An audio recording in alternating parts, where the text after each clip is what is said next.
Use your phone, use your iPad, whatever you guys got to do. We read all comments. If you don't have that, tweet Doug at Dougie Fisher. He'll see your tweets. I'm Duran Sports on the YouTube. Everybody there. It's 2019. You have to know how to interact with you right now. And if you're on the way to the fights and you're stuck on the freeway, we know that. We understand it. There's 5 fights coming your way. So we got the rules now, right? Interact with us.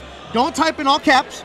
Right. That's a no-no. No, then you get blocked. And don't have fun. Have fun. It's a club show. Exactly. Don't curse on there because kids are reading this. Have some class, people. I know you're boxing fans just a little bit. Oh, and if you want to drink along, go ahead. Send them here. So, Doug, we're here at the DoubleTree in Ontario. When was the last time you were here? Early on in that 19-year run. I'll put it this way. Timothy Bradley was in the main event. Timothy Bradley. Yeah, I think it was 2006. Okay. Wow. And he was still a prospect, and this is before streaming was as prevalent as it is now. So club shows like this, they were what we call in the dark. They weren't on TV, and they weren't on the internet. So guys like Timothy Bradley, they were learning their craft away from anybody who wasn't here in this ballroom. And Bradley was literally developed from an underrated prospect into an unknown contender who traveled to England and won the WBC junior welterweight title against Junior Witter. His previous fights all in Southern California, and many of them right here at the DoubleTree Hotel. So you see guys go from unsigned to prospects to world champions. Bradley, Mauricio Herrera. You also now have Danny Roman, Josito Lopez, Yanni Perez out of Colombia. Perez. So we're gonna give you history lessons. We're gonna get you involved with the fights, and you're like, wait a minute, what happened to Steve Kim? Fired. Gone. Steve Kim upset so many people with his Miami Hurricane talk every Friday night that we had to get rid of. No, Steve went on to ESPN. He signed an exclusive deal with them. He's with them all the time, so he's not allowed it here. He might join us here tonight, though, but Doug Fisher will be our partner moving forward, and can't get better than that right now because I've learned so much from Doug. I said on the tweet, reunite it, and also use the hashtag TBPresents. Thompson Boxing Presents. Use TV Presents. We'll check that out with you. And right now, it's time to go to the ring with Sonny Franco. Good evening, and welcome. On behalf of Thompson Boxing Promotions, we'd like to welcome you to the DoubleTree Hotel for the 2019 season opener, as this is Newblood. We got a fantastic fight card lined up for you this evening, and without further ado, let's get the party started. Please welcome onto the red corner, from Matamoros, Tamaulipas, Mexico, put your hands together for Aiden Cangejo Ahumada.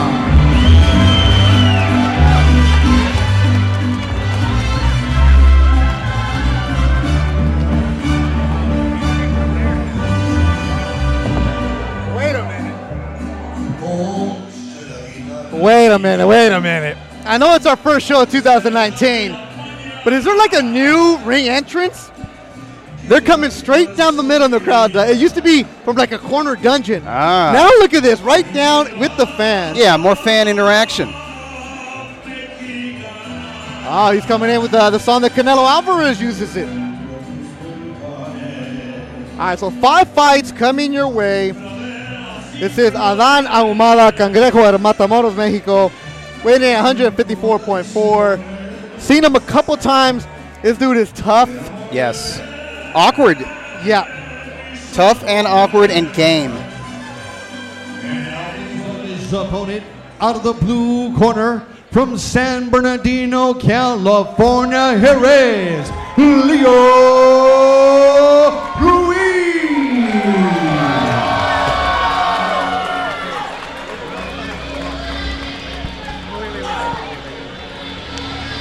Wearing the Jordan.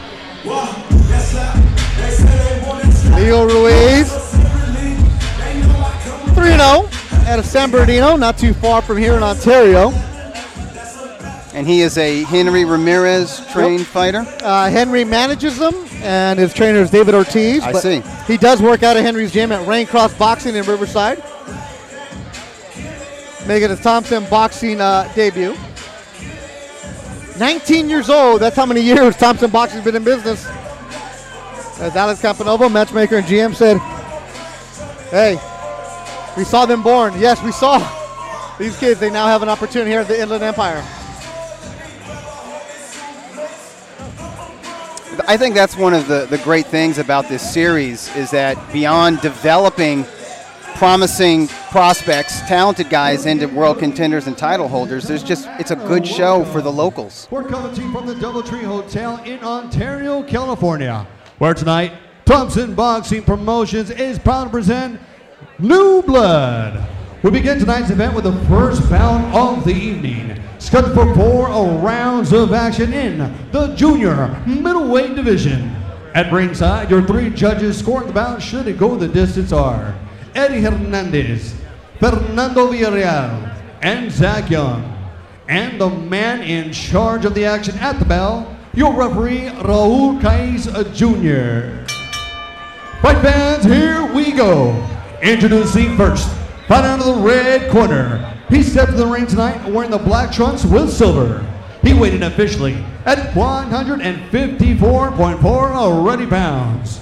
As a professional, his professional record stands 3 victories against 6 defeats with 2 bouts even. 2 of his victories coming to you by way of KO. Ladies and gentlemen, damas y caballeros, please welcome from Matamoros, Tamaulipas, Mexico, introducing Aiden Cangrejo Ahumada. And introducing his opponent, fighting across the ring out of the blue corner. He stepped in the ring tonight wearing the red trunks with white. When he stepped onto the scale, he weighed in officially at 151.6 solid pounds.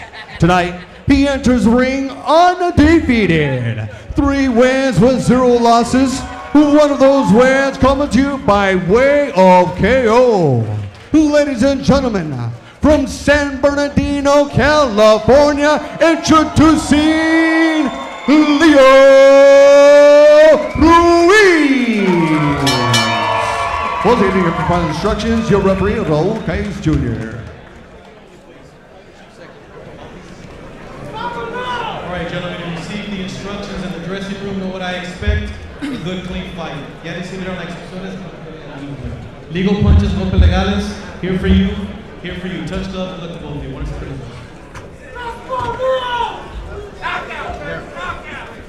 Let's look at the tail of the tape, Dougie. Yeah, Ruiz, 10 years younger, and he is 5 inches taller. Also has a significant reach advantage. Yep. Our first bout of 2019. Happy New Year from Thompson Boxing. Happy Boxing New Year from us. As see the crew, everybody involved, and oh, Beto, how you been? How you been? I said, bored. I missed you guys. I want to get to work. See that Facebook there. These comments are coming through. So you guys leave your comments. Appreciate it as always. You guys get involved. Oh, we have new graphics this year? Oh, we have new lights. It's like bright in that ring. Is that a new canvas we got? We hired Doug Fisher and everything comes in brand new, Doug. Just for me. All of a sudden. That's what we should have got rid of Kim a long time ago. Who is here, everybody? Oh, a nice right to the body landed by Ruiz. Jason Tufexis, I believe is his name. Hopefully I said your name right. Yeah, Montreal's finest. Yeah. Make sure you guys listen to his podcast, The Great North. Good boxing podcast. Listening to it yesterday. And he's an excellent graphic artist. Oh my God! You need some graphic artists? What's that? I'm gonna go with him. In Canada, Miguel Cupos. Saludos, Beto. De San Luis Potosí, our favorite guy in Mexico. Angel Saavedra, going Team Saavedra. I don't even know who Saavedra is. So you guys, read all these comments you guys are having. Leo Ruiz, 19 years old. He's in the red and white. Went to Indian Springs High School in San Bernardino. Played soccer, sophomore through senior year. He looks like a good athlete. Yep. Tall. But you can also tell that he's still in the very early learning stages of boxing craft. Yeah, only had 14 amateur fights, 13-1, but he did win he boxed a lot because he was playing other sports. He was still boxing, so he would go to the tournaments. He won the Desert Showdown twice, it says. Pro debut last August. KO at Agua Caliente and Metro Mirage. He's also fought the hanger. He's bringing some heavy hands here midway through the first, trying to load up. Yeah, Ruiz has taken Ahumada's measure, and he doesn't feel like the veteran is any sort of threat. So we're seeing an aggressive boxing tactic. He just got hit with an overhand right there. Ahumada's one of those guys that it looks like he's in survival mode, and then he tries to sneak you. Yeah, he plays possum the 2 times I've seen him. I don't think he's doing that right now, though. He's getting smacked. And I think that he feels the size difference. I think Ahumada, the last time I saw Ahumada fight, it was a 4-rounder last June. Tagged right now, Doug. Against a guy named Brian Sabayo, and that was at welterweight. Now he's up at junior middleweight, and I'm looking at his body, and he does not seem well suited for this weight class. Wait, Sabayo, the 360 Promotions fighter? Yes, and he was a national amateur standout, but a welterweight. Not nearly as big as Ruiz. Y saludos a todos de San Luis Potosí. If you're watching on Facebook, you guys see everybody with the Team 7 hashtag. That's for Luis Saavedra, the main event. Te van a esperar como 2 horas para que llegue su favorito, Luis Saavedra. We got 5 fights today, or tonight. Jason Tefexa wonders, do Mexicans actually listen to the style of music they use for the ring walk? Yeah, man. Tony Contreras, Ace, straight from the Nachos. Are you here? And I know people are watching on the freeway. Trini Cervantes. Saludos, Beto and Doug. You know what, Trini? I'm mad at you, man. You're over there promoting Mr. Guru. Forget that. I'll have to block you. That's a block? Yeah. Wow. Christina Duran watching in Washington State. Mario Hernandez will be the main event tonight. Teocaltiche. After this, Richard Brewart, Abel Reyes, George Acosta, Guadalupe Arroyo, Ruben Torres, Elliot Brown. This one's scheduled for 4 rounds. Y como siempre, saludos a los cubos en San Luis Potosí. Good body attack from Ruiz. Nice little jab. He's not a Thompson fighter, but they are looking at him tonight. I think Ruiz is looking good. I'd like to see him work the jab a little bit more from the distance and mid-range, because he's got the height, he's got the reach, he's athletic as we've noted, moves about the ring pretty well. I like his body digging attack. That body. Saavedra knee buckled a little bit, Doug. You can hear the thud of the punches. Here in Ontario, California. That hook hurt Ahumada. I got him in the corner. That's it. Jumps in. It's over. Leo Ruiz with the 2nd round stoppage.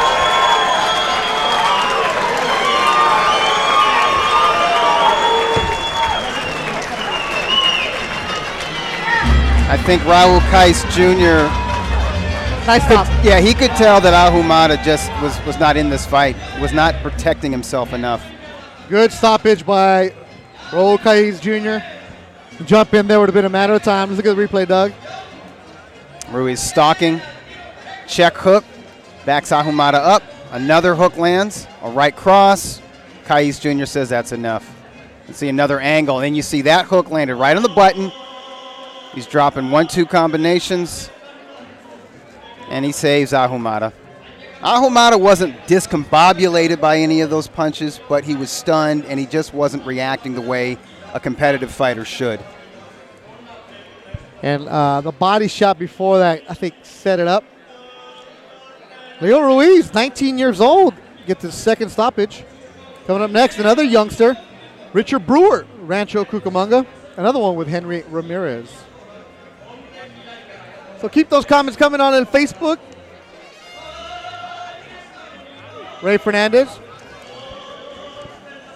Monchu number 2, you're just one of those guys that just likes to talk trash, huh?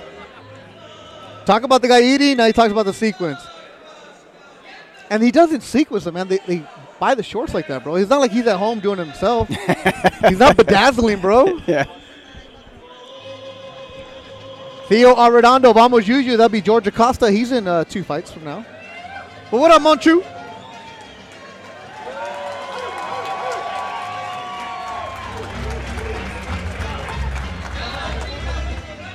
Sonny Franco's ready to go in the ring. Ladies and gentlemen, the end comes. 49 seconds of round number 2. Referee Raul Kais Jr. puts a stop to this contest. declaring your winner by way of a knockout and still undefeated, Leo Ruiz. Congratulations to young Leo Ruiz. He's now 4-0, his second stoppage. You know what? There's something to work there. Yep. There's something to work with there. Look at that body. Cut, ready to go. Yep. Made 151. And he's just 19, so he's going to grow. He's going to get stronger. And if he continues to learn the craft of boxing, he will advance. Monchu number 2. I'm reading your comment right there. Just trying to liven things up. I got you, bro. There you go. Appreciate you guys as always. Bethel Duran, Doug Fisher here at the DoubleTree in Ontario. And if you're on the freeway, there's 4 more fights to go. You will make it in time for the main event with Mario Hernandez, Luis Saavedra. Right now, who is Doug Fisher? Come on now, if you're a boxing fan, you know who he is. He's the editor-in-chief of Ring Magazine. Doug, what does that entail? Oh, my God. Way too much. I have no time. People ask me, how come you don't come out here more often? It's like, A, it's a long drive from Inglewood. B, being an editor, you're in charge of everybody. You got to manage all of the writers. You got to manage the other editors. You got to dish out the assignments. You got to stay on guys. It's like a mom being in a house with a bunch of 12 and 13-year-old boys that are jerking off. You know what I'm saying? It's like, what are you doing in there? What are you doing? You know, you got to check up on these guys and make sure that they file their stories on time. I get all the invoices. Wait, so it's harder than just getting a phone and going, hey, how do you feel? Yeah. Oh, okay. Yeah, it's a lot of work. It's, and the thing is, with a magazine, you're dealing with print deadlines. You're dealing with multiple schedules and multiple calendars. There's the editorial deadline. There's the the proofing deadlines. There's the print deadlines. I have to know when the magazine ships out to subscribers. I got to know when the magazine's going to be on shelves, when it's going to be off the shelves. I got to start planning 2 issues ahead. So, I've got these dry erase boards. We're busy people. Yeah, I got these dry erase boards that are just like calendars, and I've got like 5 or 6 calendars around. I got to keep track of all that stuff. But it's great. I love it though. It's a great honor being editor-in-chief of the Ring magazine. I think in the history of the magazine, almost 100 years old, I think there's only been 7 or 8. Wow. Now, Doug, if people want to find the magazine, where? Newsstands, and they go online to get it, right? Yeah, newsstands, CVS Pharmacy, Barnes & Noble, 7-Elevens. And if you don't see the Ring magazine where magazines are sold, ask for it. Demand it. 4 more fights to go here. Richard Brewart next. After that, George Acosta. Then Ruben Torres, and the main event, Mario Hernandez. Now, you also write a fantastic column Fridays and Mondays. What's been the theme lately with that column? Yeah, with the mailbag, most recently it's been the passing of a former junior lightweight champ named Rocky Lockridge. He passed away at the age of 60, and he was one of those kind of under-recognized champs from the 80s, but he's great like all those fighters from the 80s. So that's been a nice trip down memory lane, looking at his resume and looking at all the great fighters he fought, like from Eusebio Pedrosa to Julio Cesar Chavez to Juan Laporte, Tony the Tiger Lopez, and all these great fighters. Wilfredo Gomez, the dude fought. Roger Mayweather, who he knocked out in 1 round. The dude fought everybody. But it's a busy time in boxing, and it's really all about these different platforms. There's Top Rank with ESPN. There's Golden Boy Promotions with DAZN. And there's the PBC, Al Heyman's organization with Showtime and Fox. And they're all competing against each other, and there's more boxing on more platforms than ever before. So fans are buzzing about that. Let's see what they're saying on the Facebook. I'll tell you, so Doug doesn't quite understand what we do. We have fun with this. It's a completely different one. So welcome here. Alex Bell, watching in Spokane, Washington. Go Zags, go Gonzaga. Dana Jones, the blue and pink suit, looks sweet. I ain't got pink. Pink? Well, it's the lights. Oh, okay, yeah. It's blue and white. Jose Licia, Dougie, good follow on Twitter. Give everyone your Twitter handles. Dougie Fisher, DOUGIE Fisher, SCHER. I'm Duran Sports. Very good. I don't tweet about boxing because I follow Doug. Sonny Franco's in the ring. Here we go, ladies and gentlemen. Let's get the party started once again. Please welcome out of the red corner from Reynosa, Tamaulipas, Mexico. Here is Abel Dinamita Reyes.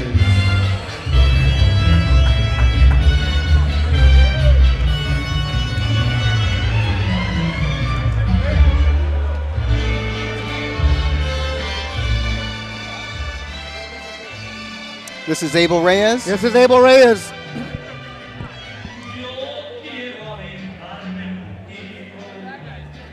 Abel Reyes, Reynosa, Tamaulipas, Mexico. That's underneath, what you call, Texas. Oh, okay. What up, Jerry Contreras? Montre number 2. Just go to Ring Magazine. Just Google it. Where to buy, he'll find it. If you don't know what Barnes & Nobles is. Yeah, that's the other thing. Just subscribe. Go to Ring Magazine and subscribe to it. You get it earlier. You get it about 2 or 3 weeks before the stores get it if you subscribe. No seas codo, Monchu. Let's go. His opponent making his way to the ring out of the blue corner from Rancho Cucamonga, California. Here is Richard Cool Breeze Brewer Jr.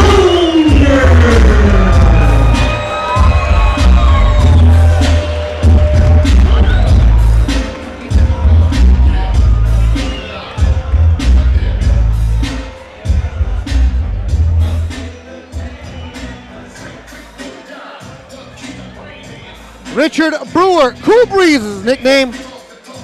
At Rancho Cucamonga, not too far. Went to Rancho Cucamonga High. He's got fans here tonight. Yes, he does. He sold almost 100 tickets for this one tonight. I was like, who do I got to shout out on the broadcast?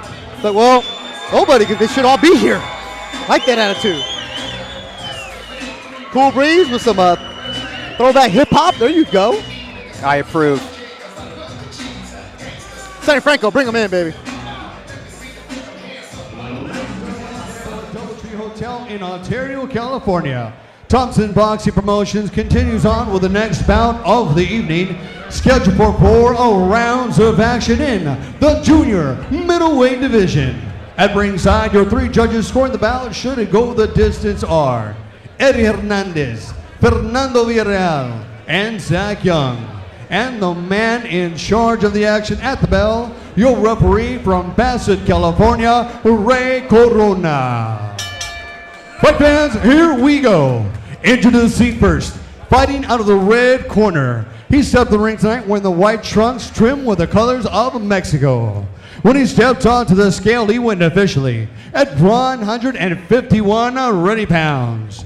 As a professional, he has 6 fights to his credit, including 4 victories against 2 defeats, with 4 of those wins coming to you by way of KO. Ladies and gentlemen, please put your hands together and welcome from Reynosa, Tamaulipas, Mexico, Abel Dinamita Reyes. And introducing his opponent, fighting across the ring out of the blue corner. He stepped to the ring tonight wearing the white trunks with red. When he stepped onto the scale, he weighed in at a ready 151.7 pounds. As a professional, he stepped to the ring tonight undefeated. 3 wins with 0 losses. One of those wins coming to you by way of KO. Ladies and gentlemen, from Rancho Cucamonga, California, put your hands together and welcome Richard Cool Breeze Brewart Jr. Once again, your referee in charge, Ray Corona, give the final instructions.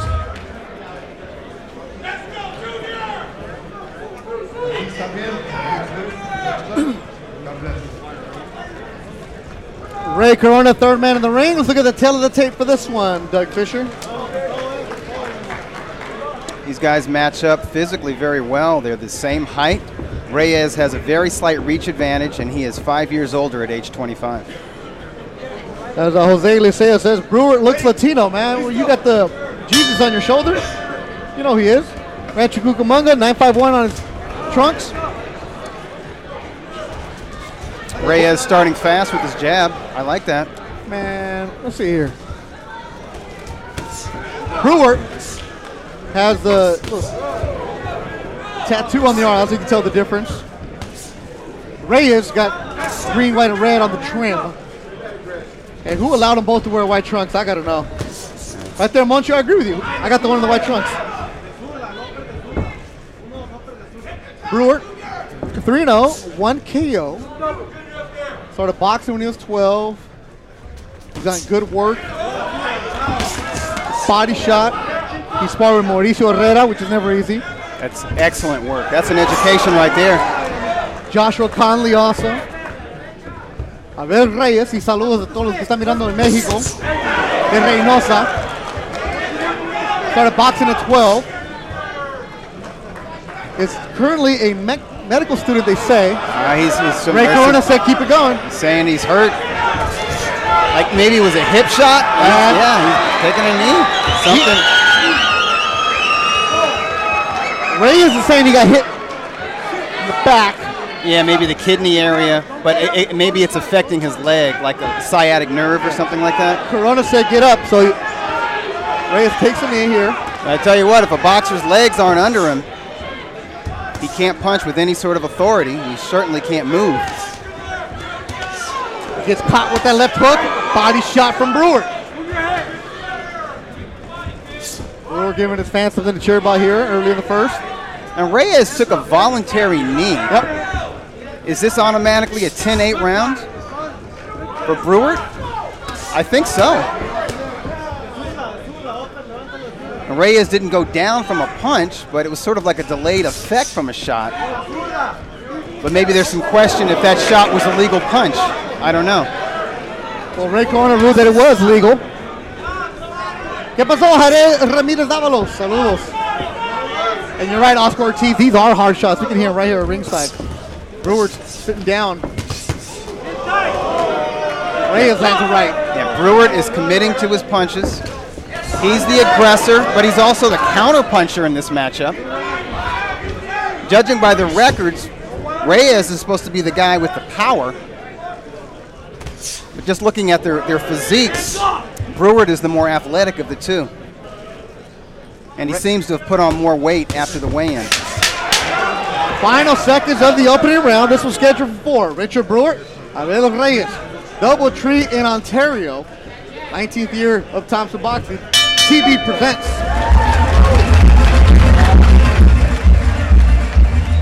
All right, Robert Vial writes, why does this dude always bag on the dudes that go out there and do interviews? Robert, explain yourself. What are you talking about? Oscar Ortiz, Fisher, if you don't know, who's going to know? Question about taking a knee. Let's look at the replay. Well, let's find out. Yeah, so he stops, and the ref is not breaking the action. He's complaining about the pain, takes a knee in the red corner. See, I would count that as a knockdown. I would count this as a 10-8 round. Definitely Brewart won the round, even without Reyes taking the voluntary knee. What up, Sam Espinoza? Best seat in the house, live streaming. Now share it. Make sure you guys share it. Aaliyah Blanco, another win. Let's go, cousin Richard. How come you're not here, Aaliyah? Watching your cousin.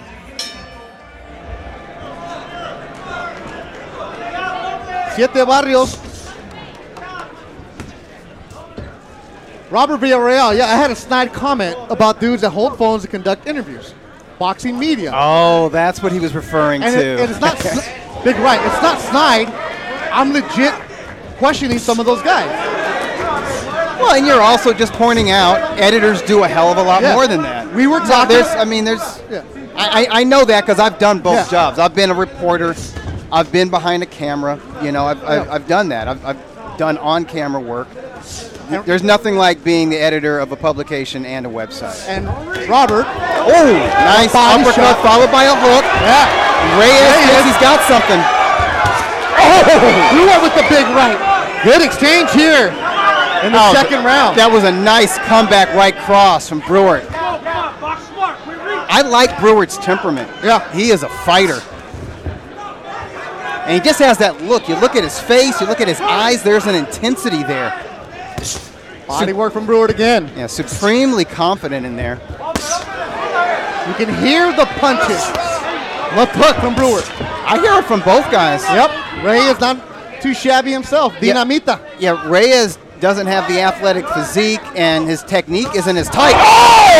Knockout! And it's over. Knockout! Wow. Wow! Big knockout from Richard Brewart. Wow! I am impressed. Doctor in the ring immediately. Yes. In fact, they should take the mouthpiece out right now so we can get more oxygen. Yeah, take it out. I think they should take that mouthpiece out. There you go. Wow. Doug, you were so quick on that knockout. I didn't even talk. You beat me to it. Good night. I don't mean to do your No, job. no. You should, because They're not paying me enough to do two jobs. That happened right in front of us, Doug. Yeah. And I was going to describe it, and you said you reacted like a fan. Wow. That's the only way to react to a one-punch knockout. That's a legit one-hitter quitter. Let's look at the knockout And here. it was a right cross, and I think it was the timing of the punch. He let it go just at the right time, just as Reyes was loading up. We're going to slow it down. Get out of the way, Ray Corona. Oh, come on, Ray. Sorry, let's go. Hey, hold on. We're just teasing you. We got reverse angles. We got another angle. Let's go, reverse angle. Go ahead, Doug. Take this. A jab from Reyes. Brewart is stalking. Boom. That was just timing. That was perfect timing. Hey, can we slow it down? You know what Brewart did? Hold on, Doug, real quick. Reyes is on the stool. Doctors are still looking at him. Está bien, Reyes. Está sentado en la silla. Hey, he seems okay. Yeah, he seems okay. His eyes are clear. He's talking. He's responsive. Yeah. As we see this replay again, Reyes jabs. Brewart is taking that measure and lets it go. Brewart let his straight right go the moment Reyes was trying to pull the trigger on his own right hand. And that's the best time to let a shot go.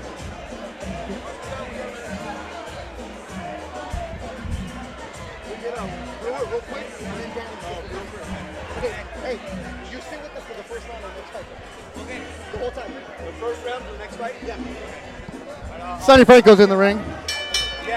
Ladies and gentlemen, the end comes. 1 minute, 28 seconds of round number 2. Referee Ray Corona puts a stop to this contest, declaring your winner by way of a knockout and still undefeated from Rancho Cucamonga, California, Richard Brewart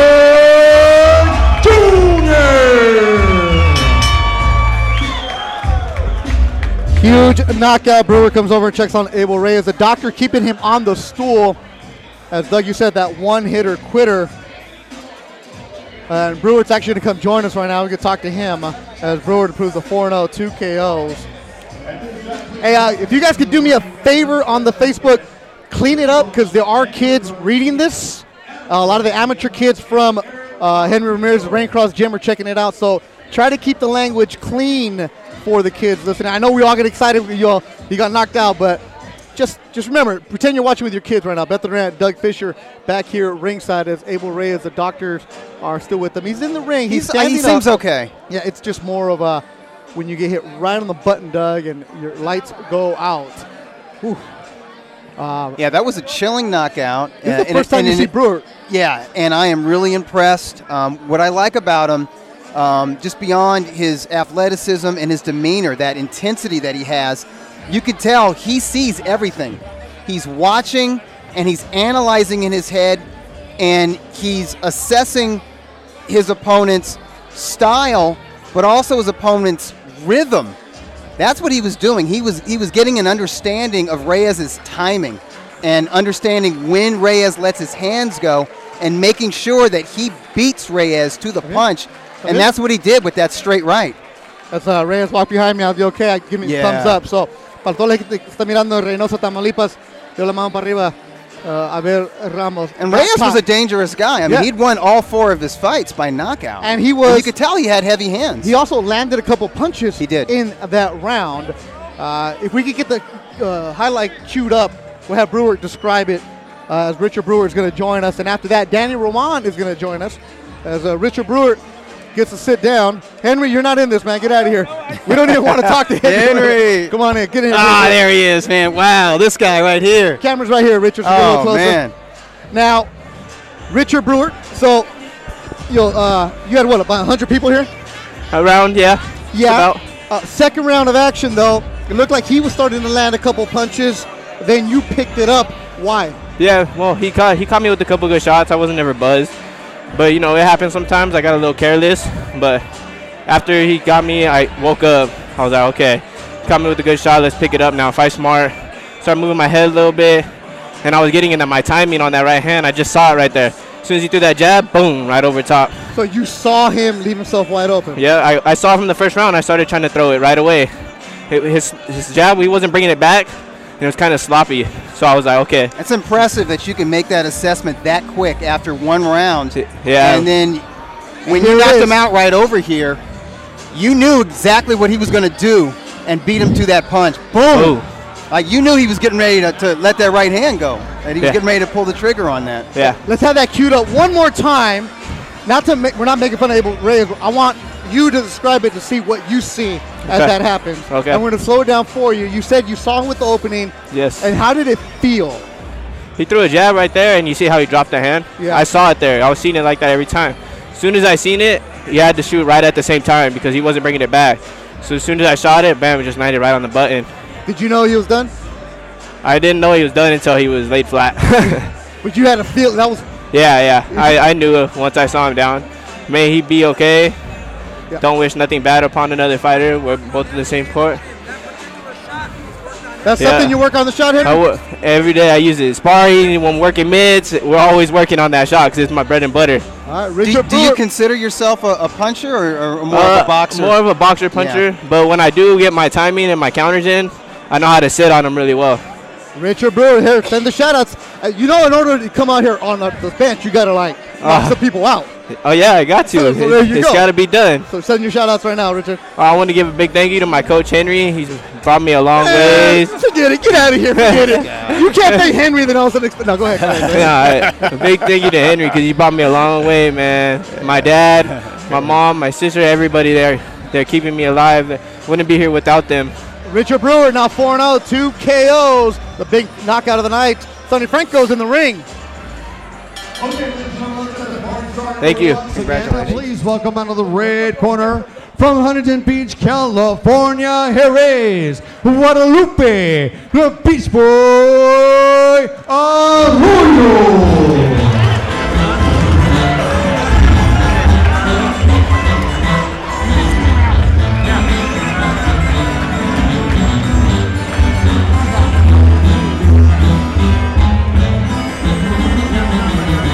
Guadalupe Arroyo, the old Dirty Boxing Gym in Santa Ana, it works out of, but at Huntington Beach.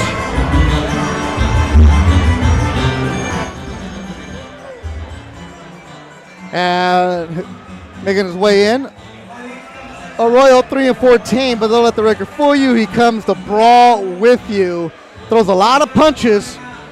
He'll get in there and he'll mix it up. What up, Antonio Garcia with Huntington Beach? And now please welcome his opponent out of the blue corner from South Whittier, California, here is George Eliu Acosta.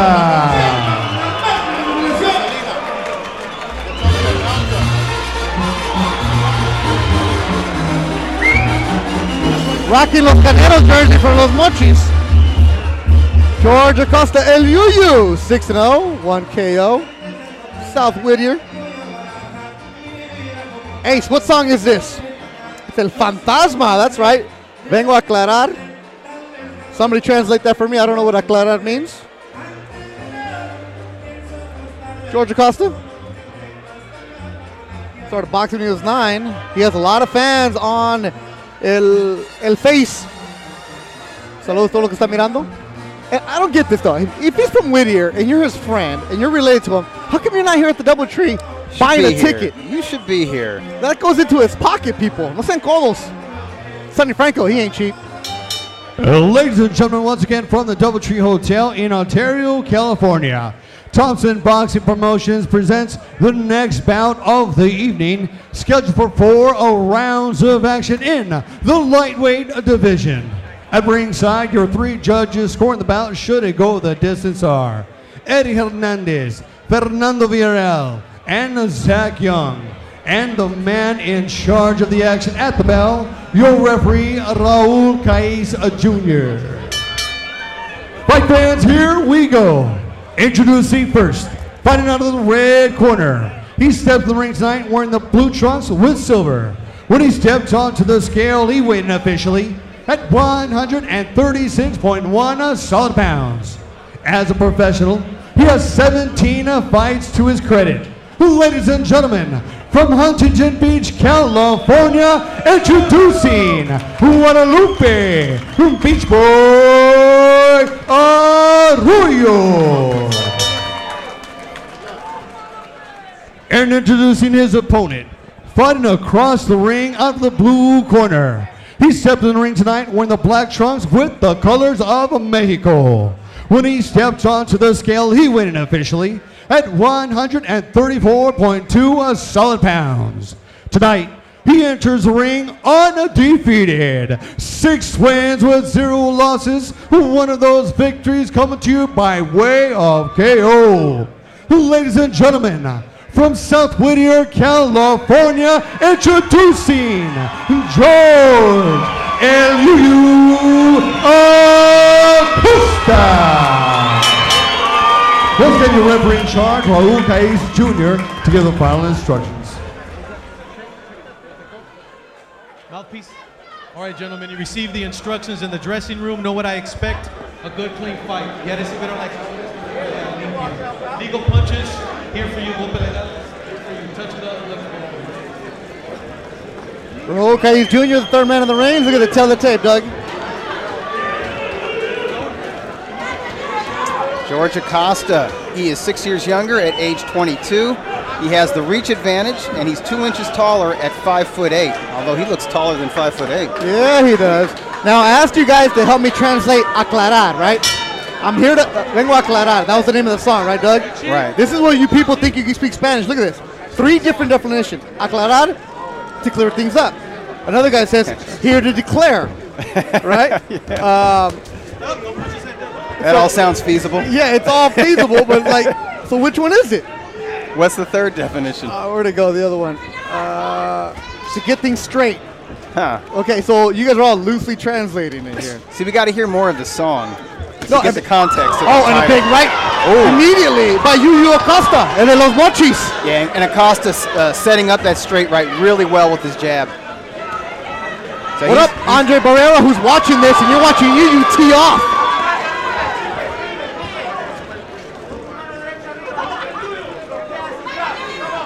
Yuyu Acosta in black. Virgil Ortiz, what's up, Virgil? Hopefully you're having some Whataburger. Talented young fighter, Virgil Ortiz, one of the best up-and-comers. Oh, absolutely. One of the hottest prospects in all of boxing. Very close to legitimately cracking the junior welterweight rankings. And George Acosta trying to crack right now here in the first round. And he's finding Arroyo a bit of an elusive target. Arroyo's not one of these slick guys, but he's cagey. His hands and his head and upper body are constantly moving. He's a little bit unorthodox.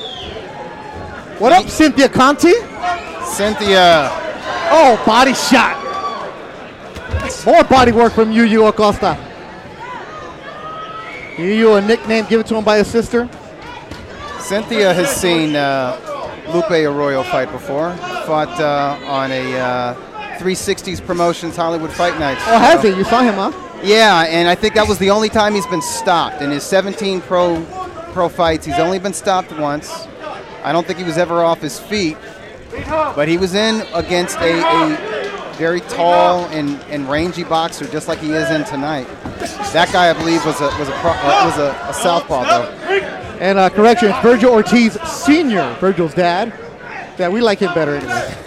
And Virgil Ortiz Sr., you're an up-and-coming prospect, too. We know you. Yeah, there you go. Teeing off, turning his back. Look, he's telling him, don't turn around, Lupe.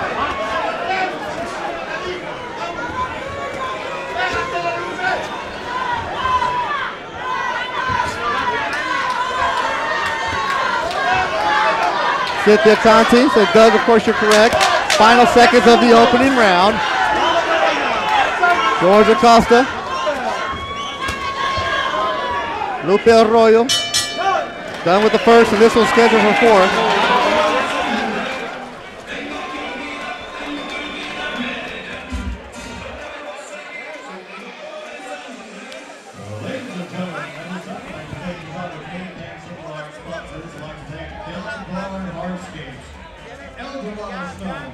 The Derby Room, Norco's only satellite wagering facility. Ace of SoCal, let's go! We can bet the ponies there. Turf Club, Sports Grill, OTB, open up in Norco, thederbyroom.com. As we want to check it, more than 40 TVs, 10 beers on tap, full bar, breakfast, lunch, dinner. Look, you get there early, you can bet Aqueduct, end up in Los Alamitos, bet Australia, you never know where you're going to be. Heck, you can even bet something in Japan where our guest, Danny Roman, has gone and won a title, has gone and fought and defeated Japanese fighters. Joined now by WBA 122-pound champion Danny Roman here ringside. Danny, how you feeling, man? How you feeling, Danny? Let me turn your microphone on. I'm feeling pretty good, Beto. Thank you. What are you thinking so far about the Thompson show tonight? Oh, it's pretty, I think it might be an early night. You think early night? And George Acosta in the blacks trying to make an early night. Beto Duran, Doug Fisher, Danny Roman. Remember when you used to fight at the DoubleTree? It wasn't that long ago. But it's better showing up as a champion to the DoubleTree than fighting here, right? Yes. And did you ever have to, I'm sure you did, share the ring with somebody who has a terrible record but has a crazy style, which makes it so hard for you to anticipate what they're going to do, but also land your clean punches? What does a young fighter need to do? Like, what's the most important thing to do when you're faced with an opponent like this? First of all, you got to be patient with those styles because you never know if they can probably give you a headbutt or hit you low. So you got to be really cautious with them. But yeah, take your time with them because you can't rush them. They got the experience. They got all the boxing tricks. So it's about your patience and also just remaining focused. Yes. And remembering what your game plan is. Yes, and not letting them pull you into the wild stuff, huh? Yeah, you got to stick to your game plan because they try to frustrate you any way they can. That gets annoying too, right? Yes, it does. Because you land a good shot and the guy just stands there, right? I want that. Yeah, they can take shots, man. And they can hit from different angles, too. Look, he's having a conversation with Kaiz Jr. right now and boxing at the same time. But that's what young fighters have to go through, right? These kind of fights, these kind of rounds, it just makes you grow. And you learn from those type of fighters as well. You learn more from them than with other different type of fighters. How? You got to learn how to be patient with them. You can't rush in because they'll receive you with a headbutt. Right. And you got to stick to the game plan. And Kaiz is telling him, stop pushing him down. The much shorter Lupe Arroyo, who's in blue and silver.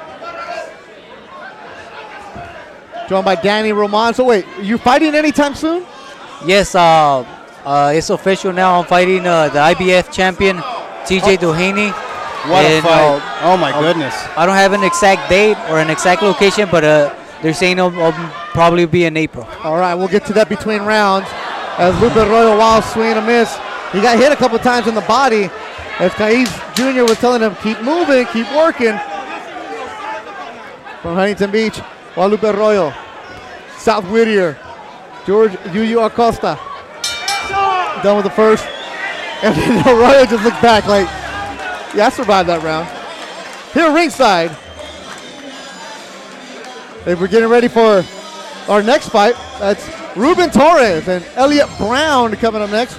Hunter Torres, 7-0, 6 KOs. Good to see our photographer, Kite, in the back, working social media. Glad he's working really hard right now, Kite Monroe. Yeah. We get a two-shot on Danny right here. All right, so Danny Roman, you said, this is him right here. You said sometime in April. Yes. What city? I know you can't officially say something, but Japan? No. I'll be here in the LA area. Yeah. So you get to fight at home for once? Finally. After and not just any fight, a world title unification bout. Yes. I mean, that's significant. It's the biggest fight of my career, so we're taking it really, really serious. Well, you should, because TJ he's a beast. You know, Yeah. I know you've watched him. Just give us your assessment real quick on his style and his ring mentality. I mean, he did the same thing I did. He went to Japan and won the world title there. True. And it's not easy. It's not easy going to somebody's home and taking that belt away. No, it shows a lot of character. So he comes to fight. I saw his fight. I know he fought a tough Japanese guy, but like he boxes good. He knows how to use the ring. He got a good left hand, a straight left hand. So it'll be a really good fight. Yeah. You can't miss it. Maybe a fight of the year candidate. Wait, when's the last time you fought in LA, Danny? Exactly. Maybe like 2 years, 3 years. It's been that long, huh? Yes. Because you've been in Japan twice. Your last fight was in Chicago. Like 2 years. Yeah. Well, now maybe you can have your fans go and check it out. As we're watching George Acosta, Guadalupe Arroyo. We're in the third. This was scheduled for 4. And that's what Lupe Arroyo does, as you were talking about, Danny. Just makes it ugly, makes you work.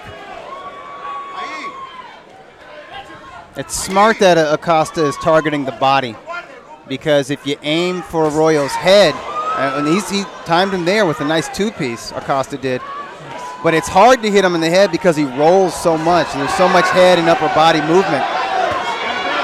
And this is where his skill is. Arroyo's skill is not really in the punching technique. He doesn't have much in the way of power, but where he does have skill is being elusive in the pocket. So aim for the body. Hey, what about when guys turn stances, Danny? How hard is that? Or awkward? It is. It's really, really awkward because you get used to, you get ready for a style, right? Say like a right-hand style, and the guy turns on you, so it gets you off a little bit. Doug, you said Arroyo's only been stopped once? Yeah, just once in the final round of a 6-rounder. That was against a guy named Mario Ramos, who was a tall, rangy boxer puncher, but a southpaw. And Arroyo, he gave him fits. Even the rounds that Arroyo soundly lost, he makes it tough on these young guys. Jose Acosta watching in Los Mochis, Sinaloa. Carlos Rodriguez, a shout out to my boy Danny from Jerry Ortiz Boxing Gym.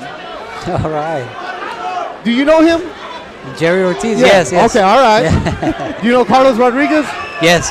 All right, because everybody, on Facebook, they all claim to know you. No, I actually know Carlitos, yeah. All right, so you do know him. All right, because, I question people when they say, hey, that's my boy. Because that's my guy. Now interact with them here on the Facebook. We check receipts, man. We make sure. And we go to the fourth. All right, so Danny Roman, you'll check him out sometime in April, somewhere in LA.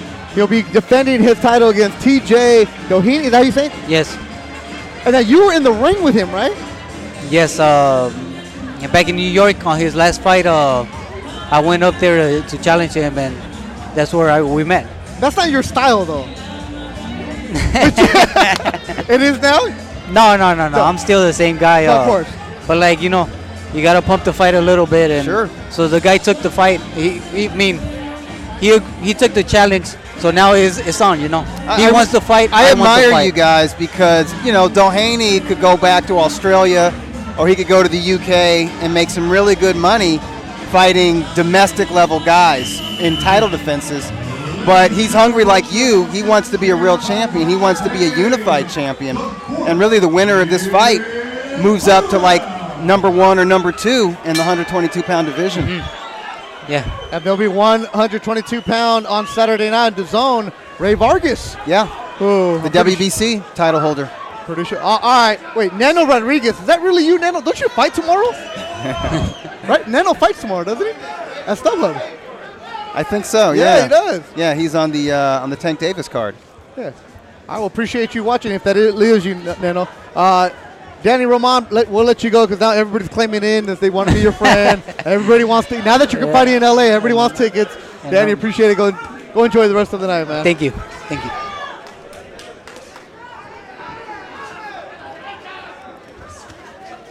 We're in the fourth and final round.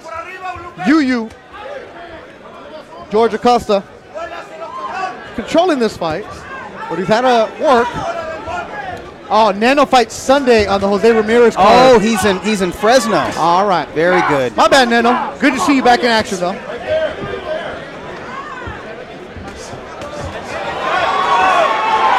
You see greater accuracy now with the headshots from Acosta. Yep. And you know what? I'm impressed that Acosta has, for the most part, kept his poise, kept the intensity, kept the focus. He's figuring out a very cagey, frustrating style, and he's putting some real punishment on Arroyo right now. And you know what? I can tell Acosta's tired. Yep. Even though Arroyo hasn't really put much punishment back on him, Arroyo has been frustrating, and Arroyo has kind of forced Acosta to work at a very hard pace. And Acosta is feeling that burn of fatigue in his lungs right now here in the fourth and final round. Guys like Lupe Arroyo, a lot of respect to him. Comes to the record of 3-14, and I know it's easy to make the jokes, but this is the kind of work that a young George Acosta needs. And that may not be pretty, but it teaches you lessons, just like Danny Roman was saying. Like you said, these are the backbones of the sport, especially the club world. And Arroyo has won over a portion of the crowd. I'm hearing chants of Lupe. So they respect him.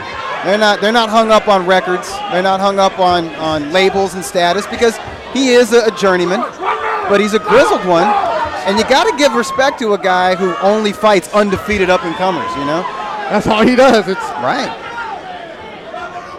Every guy who's going to fight you that had 0 losses or 1.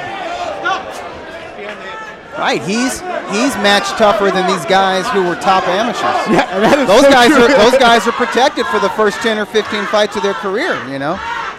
And when George Acosta and his team go back and look at this fight, evaluate it, they can see things they can work on. Good rounds for George Acosta. You can learn something from this compared to if he would have came out and blitzed them with the first round.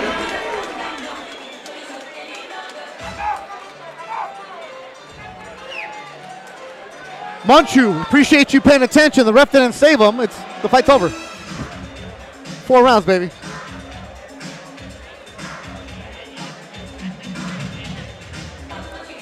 Larry Rivas wants to know, Doug, who's coming up on the Ring Magazine cover? Yeah, the next Ring Magazine cover, that'll be the April 2019 edition. It's going to be out. The digital edition, I think, is live now or tomorrow. But it's Errol Spence and Mikey Garcia. Oh! The Lone Star Stakes Showdown, March 16. Those guys made the cover as we see highlights from this 4-rounder, Acosta versus Arroyo. And the young lightweight prospect showed a lot of promise, I think. And Julius Julianes, saludos. He tweeted out the knockout of Richard Brewart. I'm going to retweet it right now at Durant Sports. That was a sensational one-punch knockout. I mean, you love seeing that. You love to see fighters go out there and do things that just inject the crowd with pure adrenaline.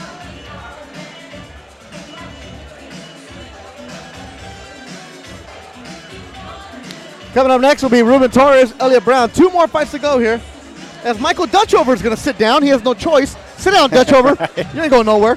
It's in his contract. Yeah, it's contract that I got for him. Okay. Sonny Franco ready to go? Let's go to Sonny. Look at the tuxedo, man. Sonny's coming strong for the first fight of the year. Ladies and gentlemen, after 4 exciting rounds of boxing action, to the judges' scorecards we go. All 3 judges, Eddie Hernandez, Fernando Villarreal, and Zach Young, all see about the same. 40-36, all in favor of your winner by unanimous decision. And still undefeated from South Whittier, California, George El Yuyu Acosta. George Acosta gets his 7th victory, goes the distance here at the DoubleTree in Ontario. Ladies and gentlemen, inside the ring at this time to present the winners with awards. Yuyu representing South Whittier. He had a. What kind of nickname is Yuyu? So Yuyu, let me read you the note from Pierre Casintas. Oh, what up, Michael? Just read your sit there. Don't worry about it. What's up? How you doing, What's up, man? It's a pleasure having you, man. Oh, thank you. We're not done with you. We're not done with you, man. And Beto, it's a pleasure having George Beto, too. Acosta, the nickname comes. His sister, when she was young, couldn't say his name, so she called me Yuyu. More people know me as Yuyu than George. It's just one of those family nicknames. So you get stuck with that as a fighter? Let me tell you something, Doug. I don't get it. Let me tell you something. What if she called him Doo-Doo? Doug, let me tell you something. Mexicans. Okay.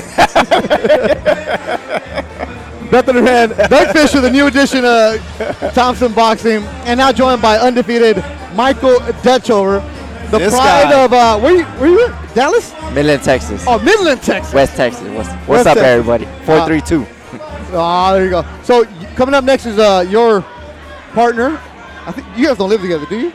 No. Okay, No. but you guys train together. You're Train always together, together. yes. Ruben Torres is coming up that's next. my boy. Oh, so out of boy Ace. Santa Fe Springs. Out of Yes. Santa Fe Springs. Okay. So when the fight starts, we want you to sit in on the first round, all right? Perfect. So don't go anywhere. I'll be here. All right, good. Best seat in the house. Exactly. Now, for you, your career, what's coming up for you, Dutch Over? Oh, we're right now. There's no set date yet, but we're looking at April for. It'll be my 2019 debut, and we're looking for big things this year. Big things. We're back in the gym. We're training hard, getting ready, and ready for a big 2019. Now, 2019, how old are you now? 21. 21. 21. Last year, Doug, I think you pretty saw it, the knockout that he had right in the same spot. A lot of people saying that could have been the knockout of the year. You've really been working on your power, haven't you? Yes, sir. Why?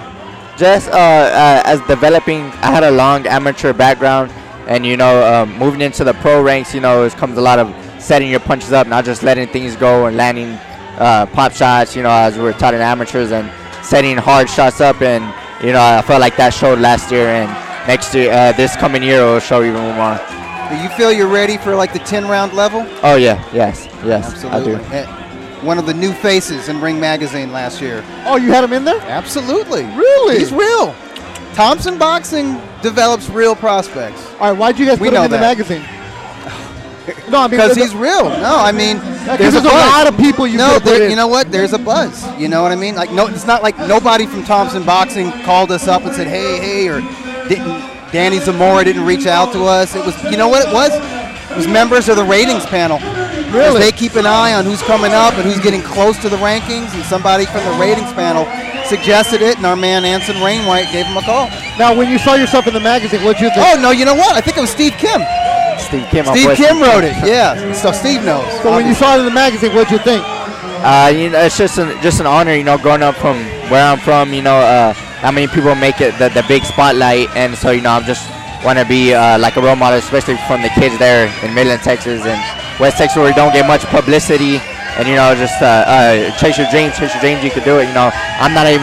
I haven't even put a date in what I want to do, and I'm gonna make a bigger splash this year. So we'll see more of you in Ring Magazine and also on the website. Now, you went back to Midland, Texas, and you did something at your high school, right? You ran a camp? What'd you do? Just going back, and a lot of people know me in Midland now, and so I like going back to my old schools and talking to the kids, and encouraging them, and things of that like that. I like doing that, giving back to the community, stuff like that. And you also recently went down to is it an orphanage down in Mexicali? Is that what you did? Yes, in Rosarito, Mexico, man. That changed my life right there, man. I went over there to visit some orphanage at Rosarito, Mexico. Spent the day with less privileged kids, and that stuff that I really like getting into, and boxing has created a lot of opportunity for me, and so I'm using it as my blessing. That's really cool, man. And I know you're really active in the community. You want to get involved. And Doug, You'd like to see that kind of character in young boxers. And he's going to make sure I mention that he ran a 5K in Santa Fe Springs. He came in first. Did you really? What was your time? My time was 17:30. Very good. 17:30. Sub 18. That's hauling ass. He's averaging under a 6-minute mile. Yeah, and then he tags everybody. Okay. I would be proud of it. I love it. Hey, I would make T-shirts Shout out of that. to Miller High cross country team. There you go. Oh, did you run in high school? Yeah, I was on varsity since freshman. No way. Yeah, I love. That's great for cross-country. boxers to run cross country. Yes, sir. Well, Shane Mosley ran cross country at Pomona High. Yeah, Virgil Ortiz also ran cross country. Virgil I heard Ortiz, about that. That's my boy Virgil. Oh, Me you and know Virgil what? go way back. Josecito Lopez. Really? Josecito Lopez was a cross country I remember runner. He said he beat my time. Oh, that's right. He Hey, Josecito was national level. He wasn't just state level. He was Really? national level. Oh yeah, yeah. Here at ringside, Beth Duran, Doug Fisher, joined now by Thompson and Banner Promotions fighter Michael Dutchover. It's our 19th year of Thompson boxing. All right, let me ask you this though. You're fighting in a ballroom, right? Like tomorrow there's probably a quinceañera or a wedding in here. But what's it like when you walk into the ring in such a small venue like this? Whenever I've been in this ring, most of my career, as soon as I step in the ropes, and I fought also on the East Coast in New York, and in the ring and in the square, like you're zoned in. It's just like that's your home. Like I don't see anything else outside of the ropes. So every time I step under the bright lights, I'm just zoned in. I don't see any of the fans or anything. I'm just focused on my job. And who's focused on the job? Sonny Franco. Look at that tuxedo, man. Oh, yeah. He's smiling and everything. Let's get the action going once again. Please welcome out of the red corner from Erie, Pennsylvania. Here is Elliot Brown.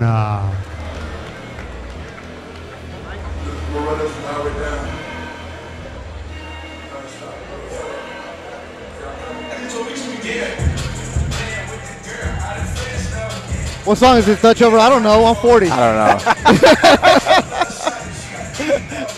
All right. You know how I know. Let's go to Shazam. There you go. Everybody wants to shout out the Iconic Boys. Yeah, they knew where the camera was at. That's why I didn't say anything. They were Where they at? No, they were standing right behind you. Big old T-shirts. Yeah. I don't have to shout them out because they knew where the camera's at. There you go. Oh, it's Future. Okay. Face shot. Face shot. That's appropriate. Yeah. Well, He's welcome. going to have to avoid face shots. This is Elliot Brown, 2-6 out of Erie, Pennsylvania. Yeah. There's the Iconic Boys right there. Once again, knows where the camera's at.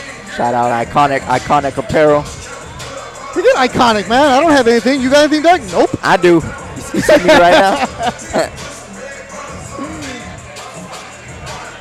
And this is going to be an interesting contest because Brown is known for his speed, and I understand Ruben Torres also Making has his way fast to the hands. ring out of the blue corner from South Central Los Angeles, California. Here is Ace Ruben Torres.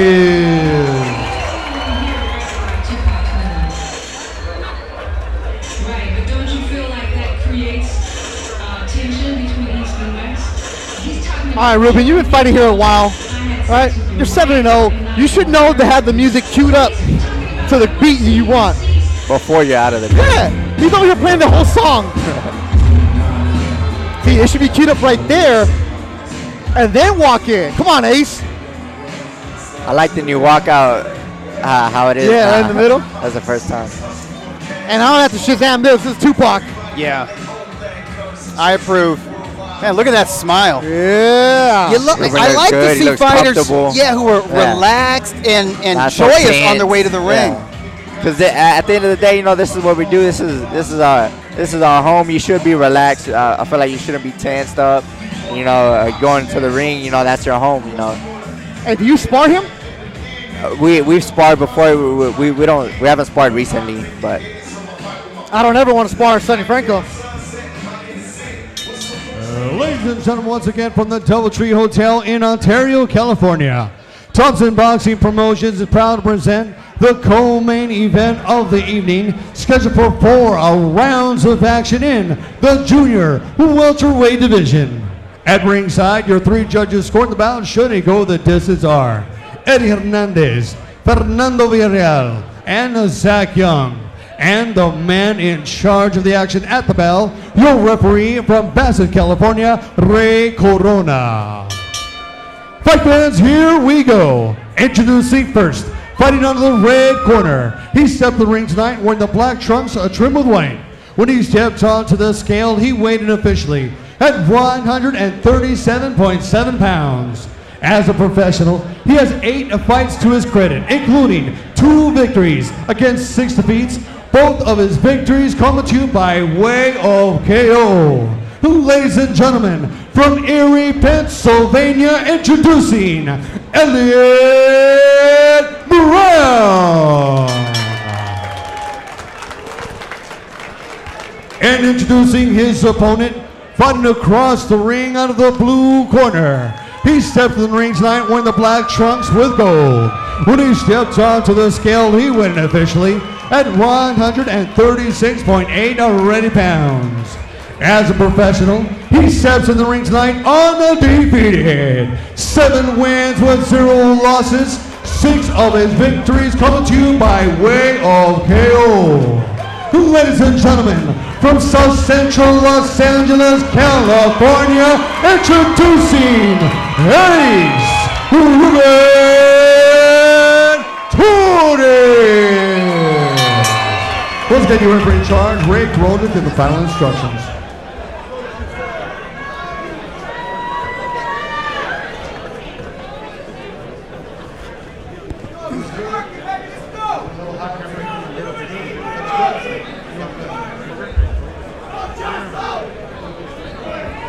Ray Corona, third man of the ring. The tail of the tape, Doug Fisher. Yeah, Torres is 9 years younger at age 21. He has a decided height advantage, 3 inches taller, 3 or 4 inches taller, actually. Elliot Brown with a very slight reach advantage. We're ready to go. This was scheduled for 4 rounds also. Our co-feature tonight, Doubletree in Ontario. 19th year of business for Thompson Boxing. Bethel Duran, Doug Fisher, and also joined now by Michael Dutchover, a good friend of Ace Torres. Shout out to everybody who was all of a sudden claiming to be no Ace's friend. My boy Ace is about five days older than me. Is he 5 days older than you? 5 days. He's coming out aggressive. We're both November babies. Shout out to True Boxing, Nacho Zuniga, watching us in Dallas, Fort Worth area. Brown's going to have to get that jab off and punch on the fly as much as he can. Can't stand in front of a big, strong boxer puncher like Torres. Torres actually took time off from boxing, went to San Francisco State, played some football in high school at Santa Fe High, and then realized, you know what, I miss boxing. So he's fresh, Doug. That was a fresh jab to the body. There's a lot of power on that jab. He has a very, very good stance. He keeps his guard high, elbows tight. Does he try to go for knockouts, Michael? No, he likes to. He's very tall. You can tell he uses his distance. He gets his jab going. He has a very hard jab. At his age, he could probably make 135 pounds this year and maybe even next year. But just looking at his height, his frame, the bone density, the thickness of his bones, you know he's headed towards junior welterweight. Yeah, he's 5'11", is Ruben Torres. You can hear those shots. Yep, he along with Michael Dutchover doing work at Titan Edge Athletics with Jerry Arias. Catch me there tomorrow, conditioning session, Coach Jerry. How's Torres when he's in the gym doing strength and conditioning? Are you guys competitive? Always. That's just the fun part. He pushes me, I push him. Works both ways. Like when you guys run, or you guys like racing each other all the time? Yeah. I like how Torres has his body at an angle, and he keeps his arms in the correct placement to where it's very hard to land a clean shot on him. Body work going upstairs. Hook from Torres, covers up. Thing is, Torres, I mean, he could probably dominate this round just with his jab alone. Yeah. I mean, he doesn't even need to be letting his hands go at this point. I mean, it's great. It makes for entertainment. It helps him break down his opponent. But his jab is so strong, and he's got such a size advantage. He could dominate with just that left stick. Final seconds of the opening round. I think Brown is starting to feel his power. And he comes back to the corner, deep breath. Make sure you guys share, and like on the Facebook. Also, we see you on the Twitter. and also on YouTube. So Michael Dutchover, you'll be fighting in here in April? Or you may be East Coast? Maybe East Coast. Yes. Oh, look at you. Don't forget us little people, okay? How important is it for you to fight back home in Texas? Oh, it's very important, because I have a huge following and fan base in Texas that, I've developed since the amateur days. Okay. A lot of people, especially in Dallas, San Antonio, and that's a hotbed for boxing, too. A lot of fans there. And so in the future, I'm looking forward to that, and having a fight in Texas, and that'll be huge. Is that something you talk to your management and the promoters about? Like, hey, at least once a year, can we go back to my home area? Yeah. And we're all on the same page. Good. The business side takes a process, and I have to be ready to fight, which I will be. Man, Chuy Sanchez, ¿por qué estás enojado, bro? Ruben Torres only had 7 fights. It's called developing fighters. Ruben looks like he came out this round ready to take out.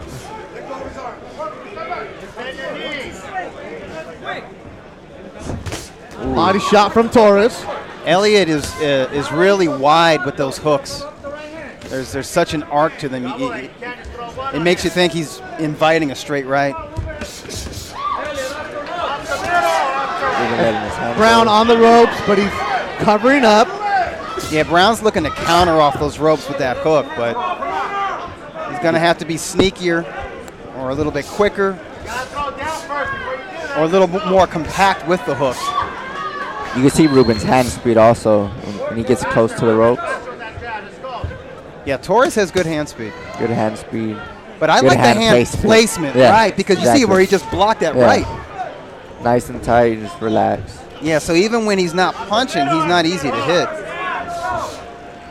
Torres gets quality work. Some of the best work around at Legends Gym in Norwalk. Has sparred Manny Robles Jr., Danny Roman, and recently was sparring with Fabian Maidana, the younger brother of Chino Maidana. That's good work. Good left hook. Another solid left hook from Torres. As Brown trying to cover up and be elusive. He's not. Yeah, Torres should go back down to the body, especially whenever he's in close. Halfway through the second round, Brown starting to breathe heavy, the 30-year-old from Erie, Pennsylvania. That jab to the body is beautiful. Credit to Brown for still standing. Yeah, he didn't come here to lay down. It's a long trip. It's a long trip from Erie, Pennsylvania. Hey, what kind of guy is Torres? Now, we know him from interviews, but like as a person, what kind of guy is he? Oh, he's very humbling. Very humbling. I mean, we hang out on the weekends.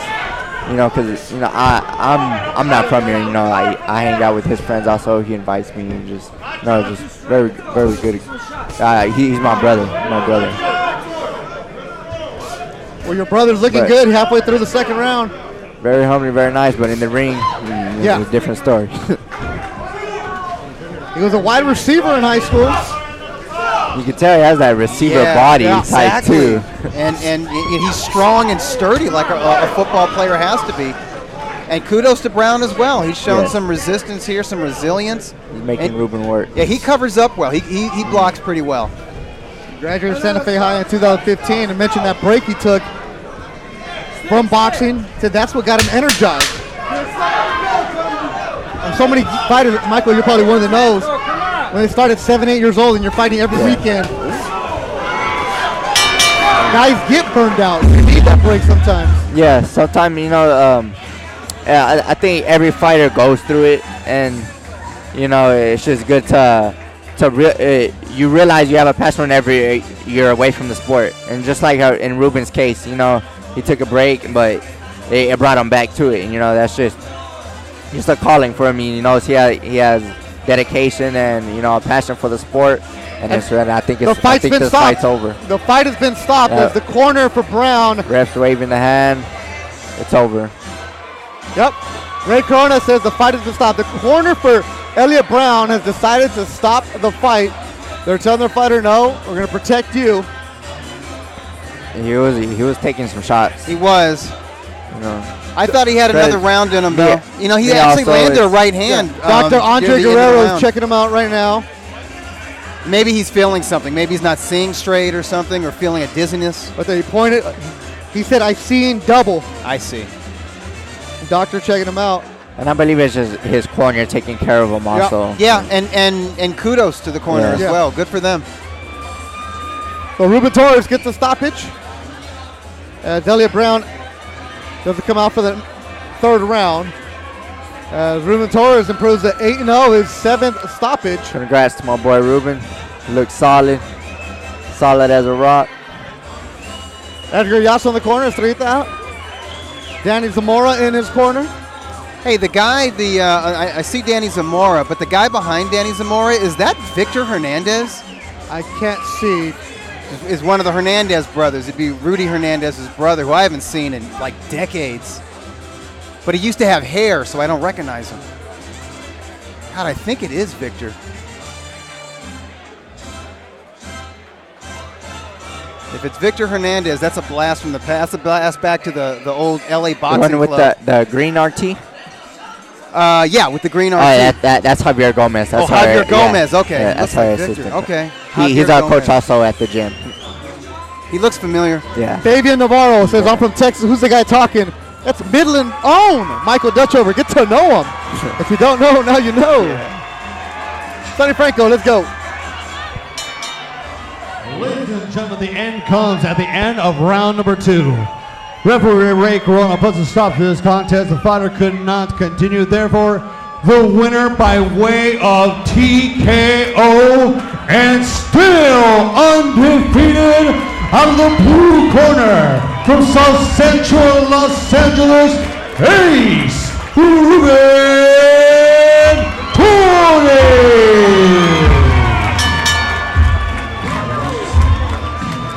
Tupac is glaring as Ruben Torres gets the victory. Michael Dutchover, we're going to let you go because, not because we don't like you, but we're going to try to get Dutchover, what's his name? Ruben. Ace. Yeah, we're trying to get the Ace guy. Yeah, Ace. Michael Dutchover, what's your social media? Let people know.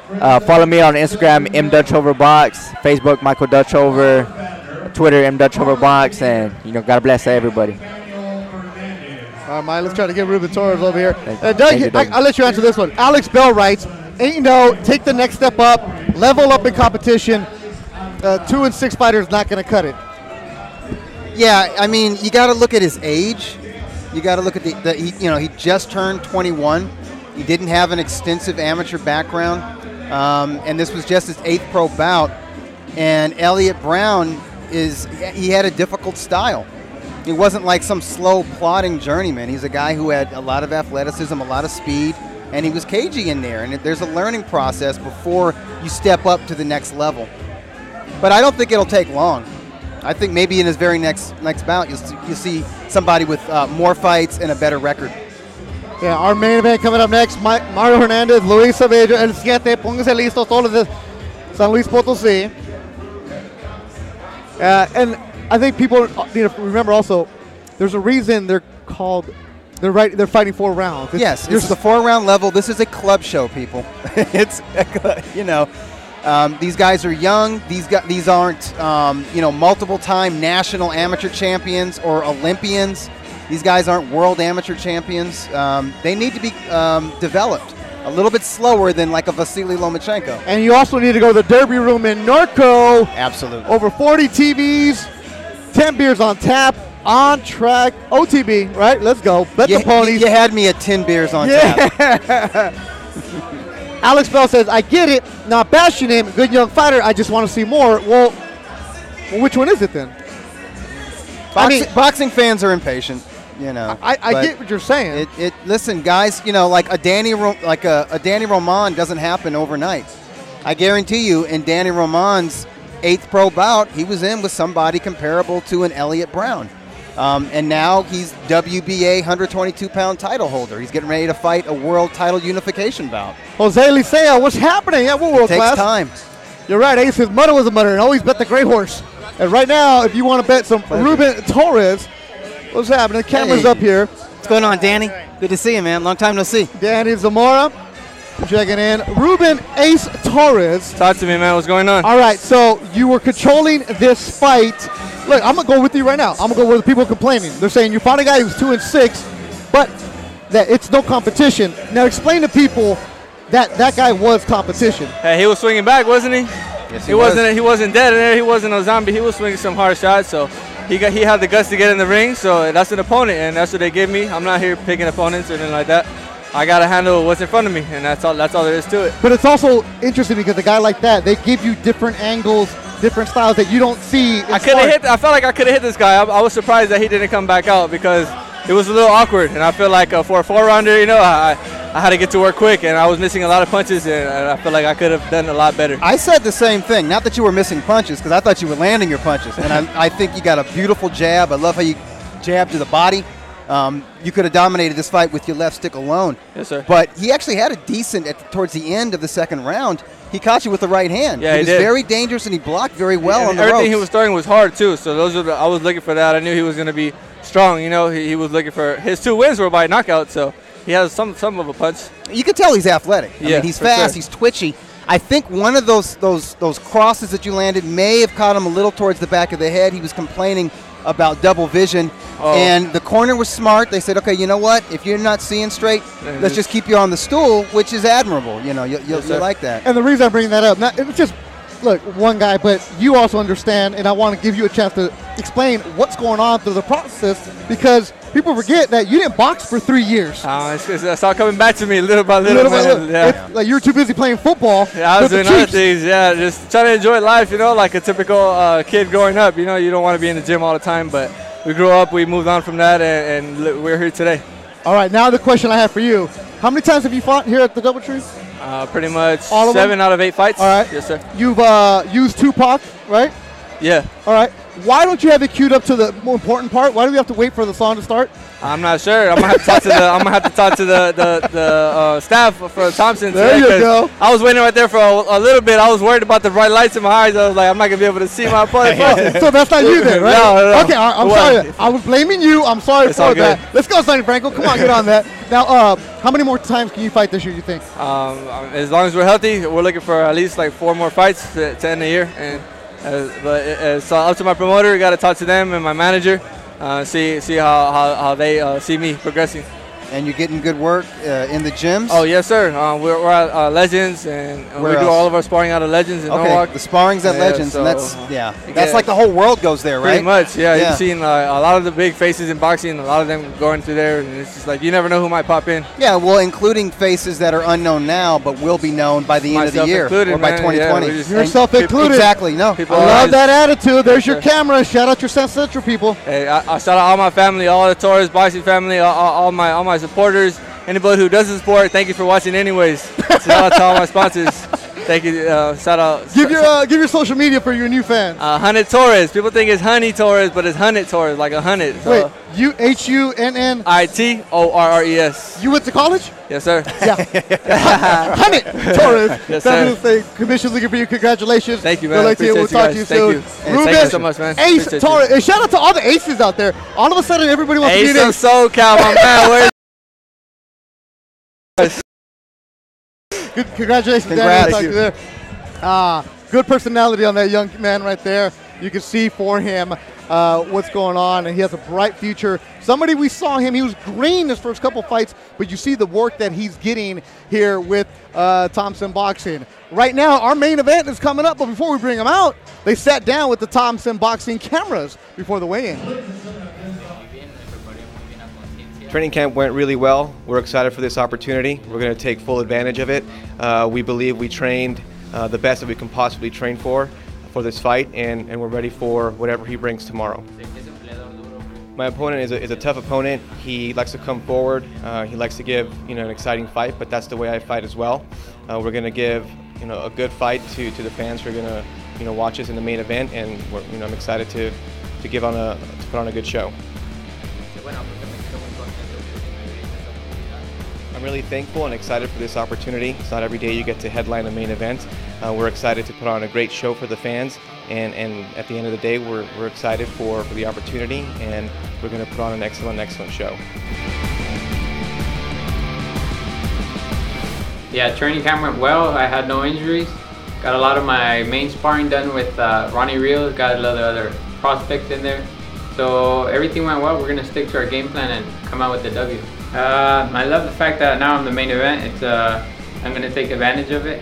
It's a good feeling to be the main event, and I'm excited to put on a show for everybody. We saw he fought Saul Sanchez October of last year. He's a tough opponent, but we see holes in his game, and we're gonna take advantage of it and put pressure early. You're gonna expect a war from me. If you already tuned into my fights, you know I bring it every time. For those of you that haven't seen me fight, stay tuned. I'm coming hard.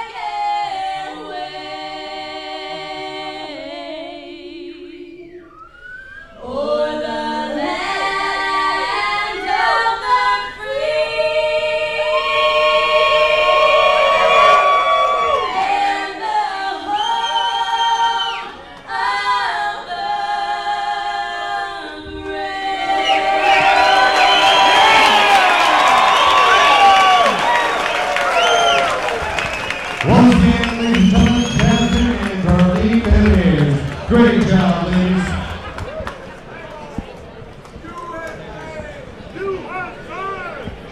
All right, ladies and gentlemen, let's get the party started once again. Please welcome out of the red corner from San Luis Potosí, Mexico, here is Luis Fernando Siete Palos Saavedra.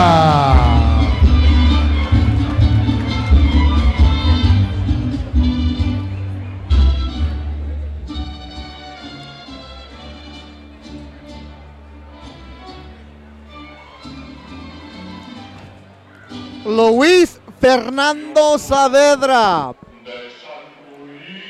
San Luis Potosí, Mexico. That's where he's from.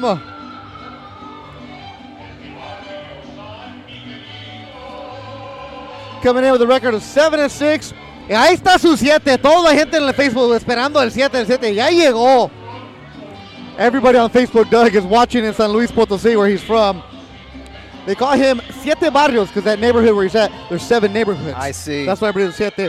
Coming to Jorge Negrete, Acuarela Potosina. I think I said that right.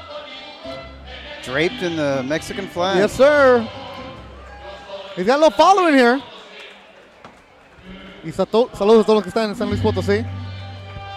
And he's a guy who had a good amateur background. Yes, he did. But not the and glossiest now pro please record. welcome his opponent out of the blue corner from Santa Ana, California. Here is Mario El Gallito Hernandez.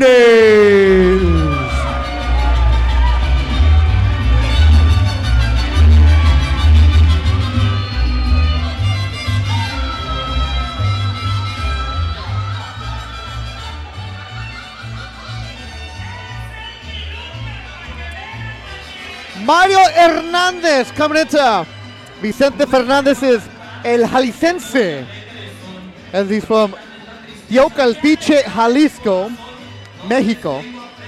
Actually drove by there 2 weeks ago. With that place where he's from is 10 minutes away from my mom and dad's town of Nochislan, Zacatecas. And what part of Mexico is He's in Jalisco, Right. which is about hour and a half, 2 hours away from Guadalajara East. I see. So East that's of where he's from. Guadalajara. But he grew up in Santa Ana, I or see. Santana as they call it down there. Out of TKO Boxing Club with Hector Lopez. Also, yeah, our good friend. yeah, that same gym that has Ronnie Rios. And Alexis Rocha. Ladies and gentlemen, Thompson Boxing Promotions is proud to present the feature attraction, as this is the main event of the evening. Sanctioned by the California State Athletic Commission, Executive Officer Andy Foster, Chairman John Caravelli, your timekeeper Willie Ariola, ringside physician Dr. Kelly Tucker. At ringside, your 3 judges scoring the bout, should it go the distance, are Eddie Hernandez, Fernando Villarreal, and Zach Young. And the man in charge of the action at the bell, your referee, Raul Caiz Jr. 8 rounds of action in the Super Bantamweight division. And now, ladies and gentlemen, from the Doubletree Hotel in Ontario, California, where battles are fought and champions are made, ladies and gentlemen, let the battles begin! Introducing first, fighting out of the red corner. He stepped in the ring tonight wearing the white trunks trimmed with red and black. When he stepped onto the scale, he weighed in officially at 118.9 ready pounds. As a professional, his record stands 7 victories against 6 defeats. 3 of those victories coming to you by way of KO. Ladies and gentlemen, damas y caballeros, de San Luis Potosí, Mexico, introducing Luis Fernando Siete Barrios Saavedra. And introducing his opponent, fighting across the ring out of the blue corner. He stepped in the ring tonight wearing the camo print trimmed with red.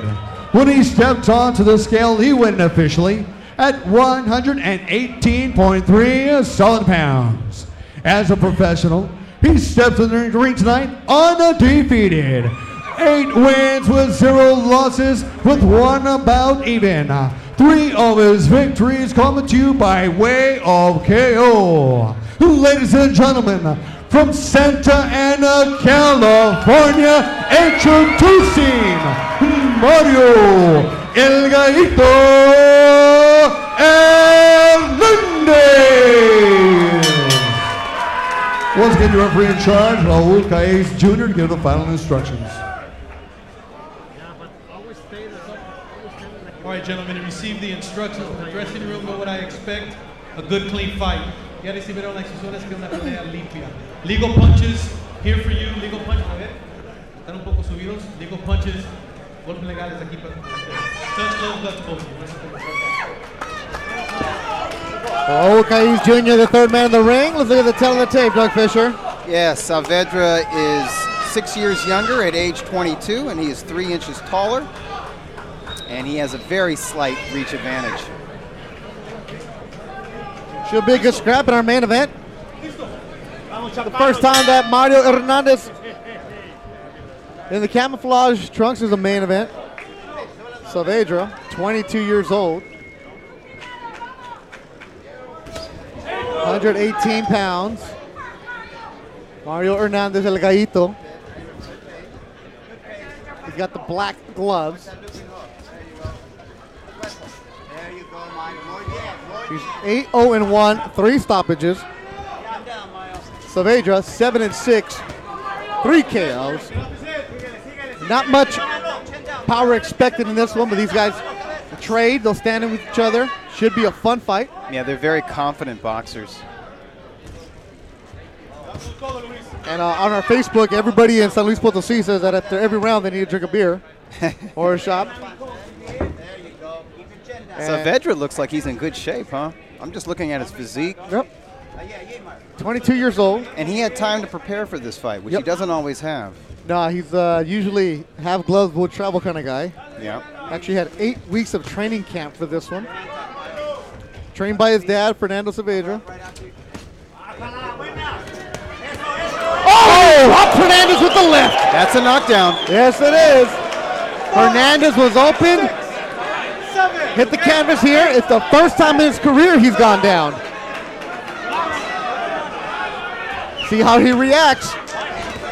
Right hand from Saavedra. Saavedra trying to load up. Yeah, Saavedra is dropping bombs, and he's doing it from different stances, orthodox and southpaw.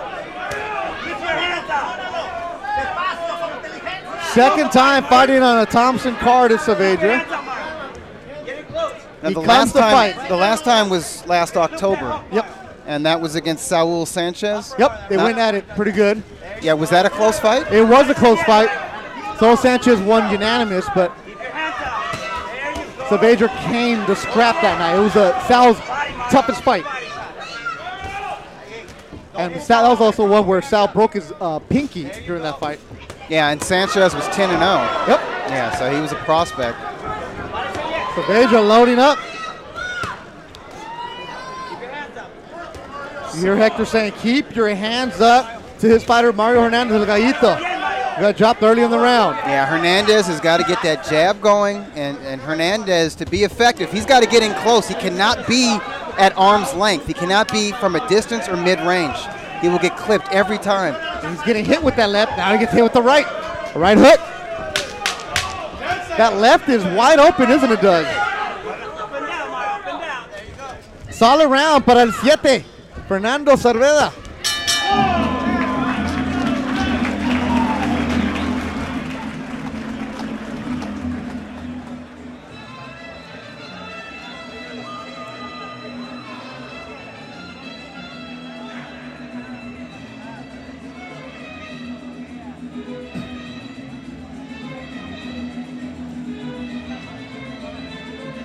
Let's get a look at this knockdown. So there was a straight left from the southpaw stance, a leaping right hook, and another is the right hook that put him down. There was a straight left that landed, and then a right hook, and kind of a delayed effect. Hernandez goes down. Jose Licea, jump in the ring. Hell no, I ain't gonna mess up my makeup. Come on now. Second round. The question is, how will Mario Hernandez react after getting dropped for the first time in his career? I tell you what, Hernandez looked rather flustered walking back to his corner at the end of that opening round. And that's also, see how young fighters do it.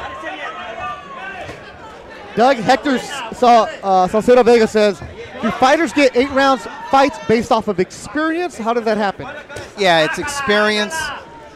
Whether it's from the amateurs or from their pro experience. And, you know, sometimes they just have the talent where the promoter, the management, the trainers, the matchmakers, they can tell just by watching 1 or 2 4-rounders that they can hang in an 8-rounder. But that's very rare. As Saavedra is clipping him at will. Yeah, Hernandez cannot find his range yet. He's trying to feint his way inside, but he's not letting his hands go. He's become apprehensive, Beto. Now, this was supposed to be the co-feature. It got elevated to the main event because Pedro Moreno from Sacramento fell sick this week. So a chance to showcase as a main event Mario Hernandez, and he's struggling here with Luis Saavedra. Don't let the record fool you at 7-6. Saavedra had over 100 amateur bouts, won some silver gloves in Mexico. And I think his amateur record was 96-6.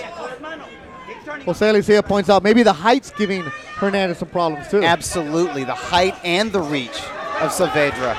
But it's not just the ranginess of Saavedra, it's the unpredictability of these punches. He has a varied offense. The different angles. Yes. Stop! No pun, no.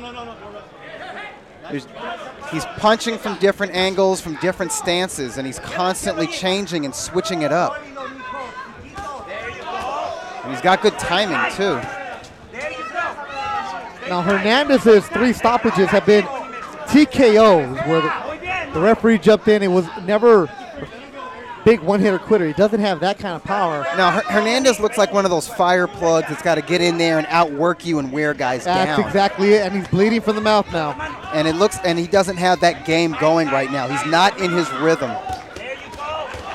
Good left, good right from Hernandez. He's trying, and nice shots to the body. Not a lot of leverage on those punches, but at least he's getting his hands moving.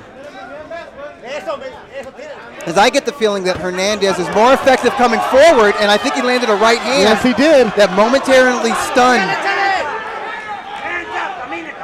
Saavedra. Fun fight breaking out here at the Doubletree in Ontario. Thompson Boxing, 19th year in business, and they're putting on a show here in the main event.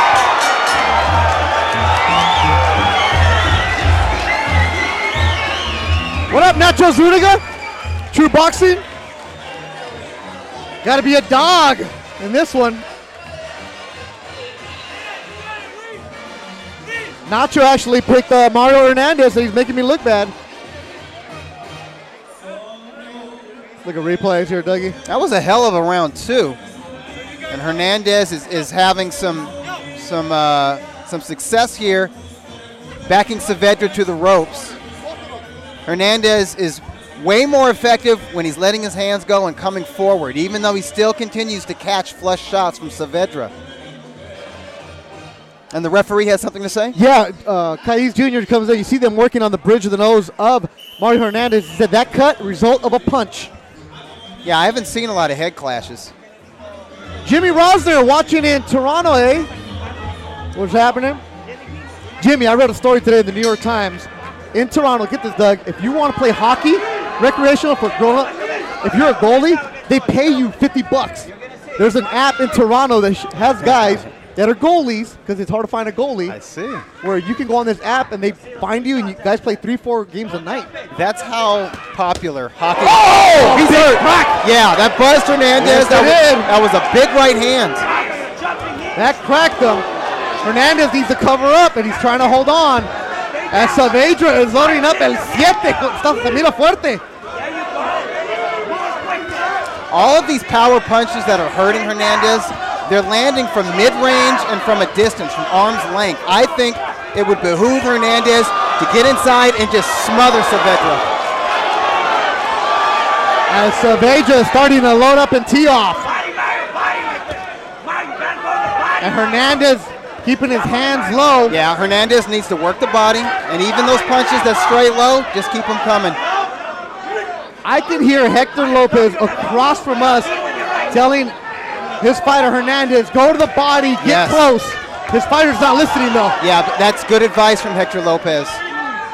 He understands from what range his fighter is effective at, and his fighter is way more effective inside than he is outside. Outside, he's a sitting duck because he just doesn't have the head movement, doesn't have the upper body movement, and he's not fleet of foot. He's kind of flat-footed in there, so he turns himself into a heavy bag if he just stands on the outside. He's got to get in close. Try to work angles once he's within inside arm's reach. Saavedra is so tricky. He keeps switching his stances. He keeps switching up his punch selection. And he's accurate. His timing is really good with these bombs.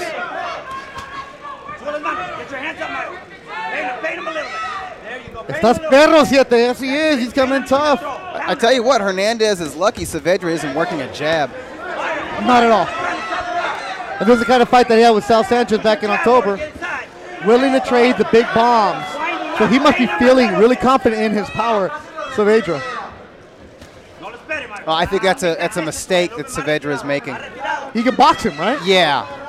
He's the taller guy. He's the rangier guy. He's got a switch hitting ability. Keep him outside of the jab, whether it's from the right hand or left hand. But he's not doing it. Oh! Again. That right hand momentarily stunned Hernandez.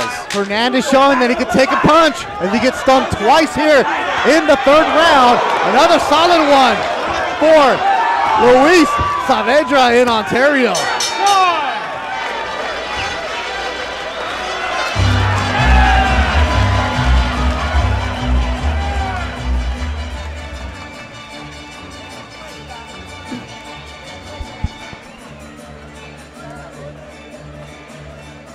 Yeah, Nacho, tell him. I think everybody else has the clear signal. Sorry, Anthony Perez.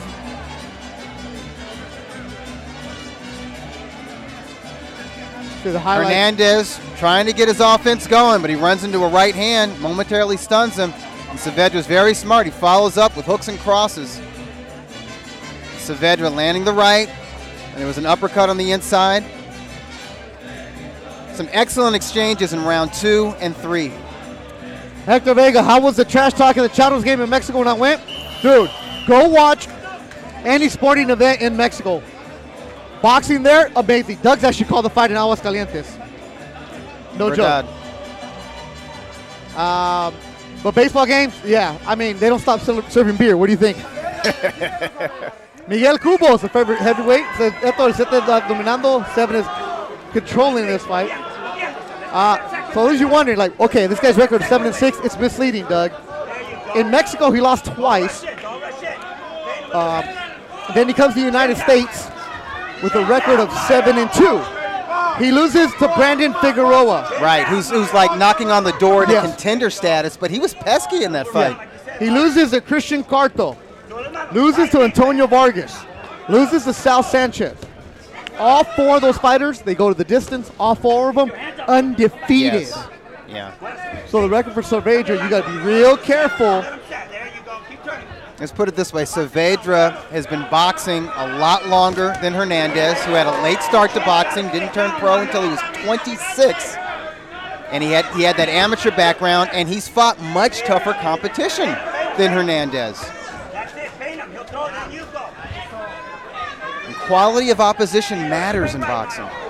It's not all about records. It could be so misleading. That's Danny Roman, who's now world champion.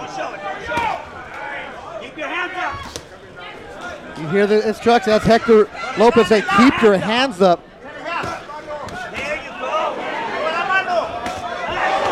Another big shot landed.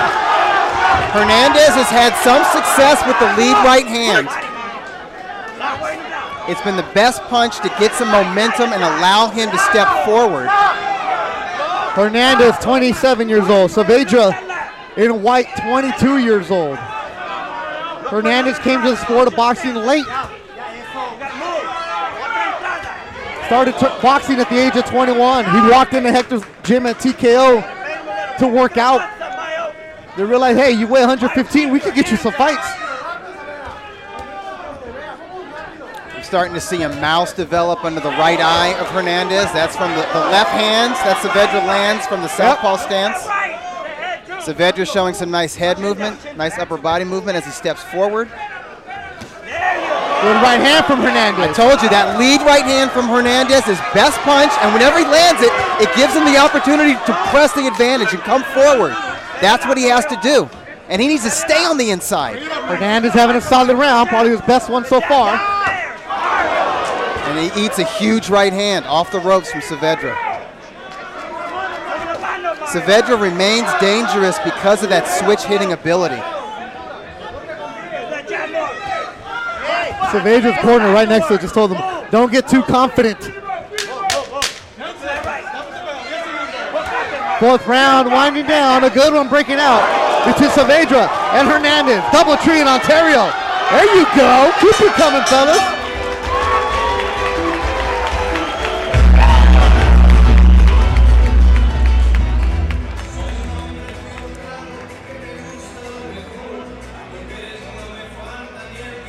The main event. So far tonight, we've had a stoppage for Leo Ruiz, stoppage for Richard Brewart. Julio Acosta goes the distance. Ruben Torres with the stoppage. As we head now to the 5th, look some highlights from this fight. Yeah, round 4 was another heater. Saavedra was the man who landed the flush power shots. You see the right cross, the right hook, because he was in a southpaw stance at that moment. He lands it again. Lands the overhand left. And you see Saavedra has the ability to land punches while backing up. Jose Licea says, great announcers. Yeah, Doug is awesome, man. We have a lot of fun with it. We told you guys it's your show. Ace of SoCal, party at Misty's afterwards, yes? I think it's 80s night. The lounge here, Doug, where we could go have a cocktail afterwards. They charge you $5, right? Yeah. But if you show them your room key, free entry, baby. Nice. Yeah, free entry at Misty's. Greg Alvarez, you are so right. I tell you what, for a late sub main event, this is turning out to be a worthy headliner. Julius Julianes, saludos en Venezuela. Thanks for the kind words. I've got Saavedra winning the opening round by a 10-8 margin. And rounds 3 and 4, I thought Hernandez just nicked the second round. So this is Saavedra's fight so far. For Hernandez to step it up. And obviously Hernandez is competitive in this fight because it's entertaining. But he's definitely losing. Overhand right. That's been his money punch so far. He's just got to come up with some kind of follow-up.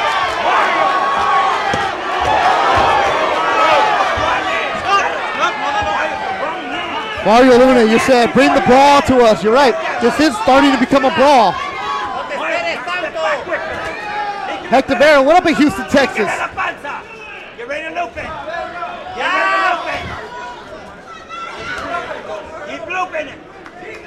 Jab downstairs first. No, downstairs. Brando Surge, you got to get Eric Raskin in the broadcast. Eric Raskin, very good. He's now doing a podcast for Showtime with Kieran Mulvaney, and he used to be an editor for Ring Magazine. There you go. Watch when he steps back, eh?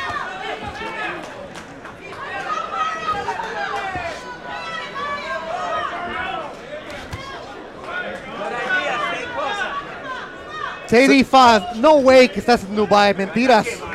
Saavedra might be feeling some fatigue now. He's not as active as he was in the first 4 rounds. And this is an opportunity for Hernandez, who's all about conditioning, or just outwork him. Fernando de la Rosa, saludos de Colombia. Khaled McLeod. Hernandez needs to do some feinting before he goes in.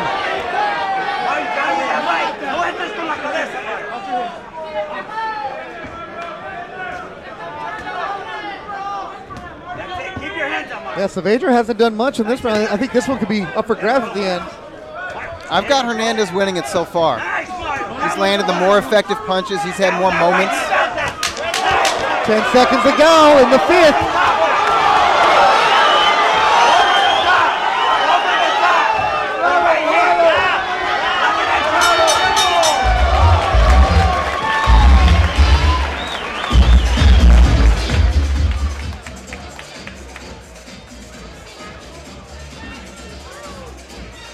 And blood falling on the Dougie's notes. We're going to the 6th round. My notepad has been christened for Thompson Boxing Presents. Welcome to Thompson Boxing. Yes. Agent Frutos, what's happening in Truckee, California?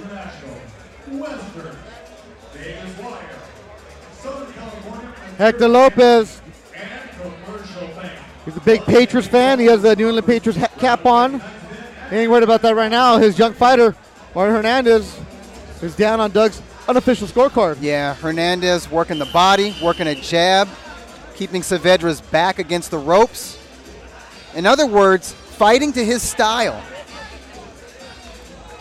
He's working 1-2s. He's catching leather, but he landed more leather in that round. I scored round 5 for Hernandez. What up, Sal Sanchez? Watching us right now. Hey, Sal, you guys see him? He's on the Facebook. Type in how hard it was to fight Saavedra. Like, give us a scouting report of Saavedra. You beat him last in October. Undefeated Sal the Beast Sanchez will be fighting very soon. I think he's fighting in April.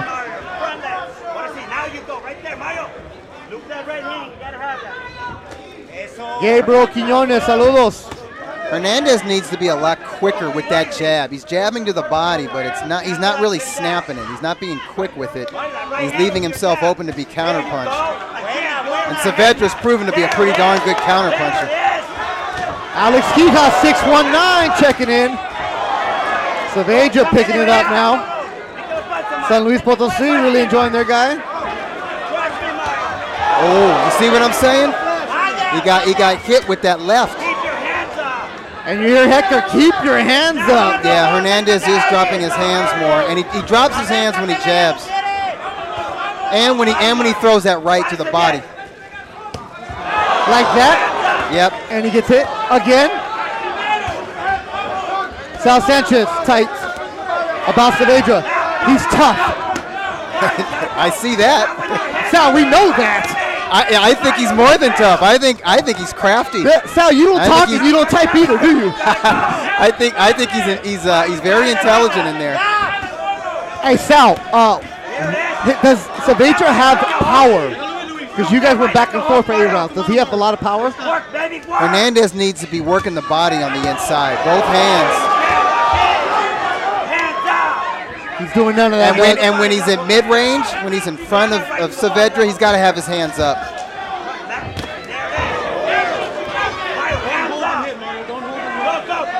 Now Hernandez has been the aggressor. He's been the guy coming forward in this round, but he's gotten the worst of the exchanges. I have Saavedra winning this round so far. Ulysses Sandoval, what's happening? Yeah. With the Catella High, had a good time there. Speaking to the students. You see how Hernandez was just kind of pawing with that jab? That's no good. And I think Hernandez is feeling fatigue now. That was a nice right to sort of the armpit area. Hernandez, mouth underneath the right eye.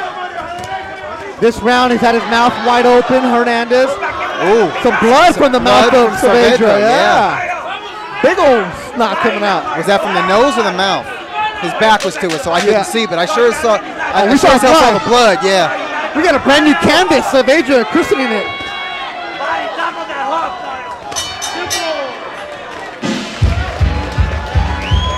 It's from the mouth, Doug. Sal Sanchez says that Saavedra got good pop on him. Thanks for the scouting report, Sal. Good talk. Good talk. The Mexican national has got heavy hands. Little Mana jamming. Thanks to everybody. Appreciate you supporting Thompson Boxing here once a month. Doug Fisher is my new partner. Be here hopefully every month. We'll be traveling to Salinas sometime this year. I love Salinas. Oh yeah, the Garcia family the loves Garcia them. clan. We'll be and the home of Ruben Villa the Fourth. Yeah, I think Ruben's outgrown Salinas. Yeah, he's a Showtime guy, Showbox now. Yep, and we will be going to Sacramento this year. Love Sacramento. Yep. And for those of you wondering about Midland, Texas, well, tell your city council. Demand it. I'll leave it at that. Yeah. Taxes, baby. Right. Still a club show. Mario Luna, what's happening, man? Watching you guys for the first time. We'll make it a regular.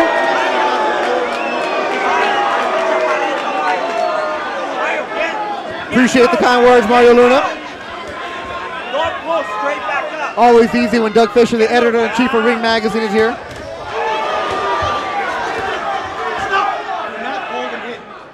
Rigo Alfaro checking in for the Salad Bowl. 831 Salinas. Good boxing. 7th round of action. Mario Hernandez, in my very raw eyes, needs to step it up. Yes, he does. As I scored that last round for Saavedra, but I imagine there's a possibility that at least one of the official judges scored it for him because he was the aggressor. He was coming forward the whole round, and he closed pretty strong, but he can't continue to get hit with flush shots like that. And the shots that Hernandez gets caught with are so clean, and his head swivels a little bit. I mean, those are the kind of punches that judges take notice of. The ooh and ahs are all for Saavedra's punches. Exactly. That's a great way of putting it. Like that one. Big right. Swelling around both eyes of Mario Hernandez. He got the black gloves. Yeah, Hernandez, he's still game, but he's slowed down a lot. And Saavedra has also slowed down, but he's more economical with his punching. He's more accurate and economical with his shots. What up, Anthony Perez in Washington State, 509? Sunny side of Washington, wherever that's at.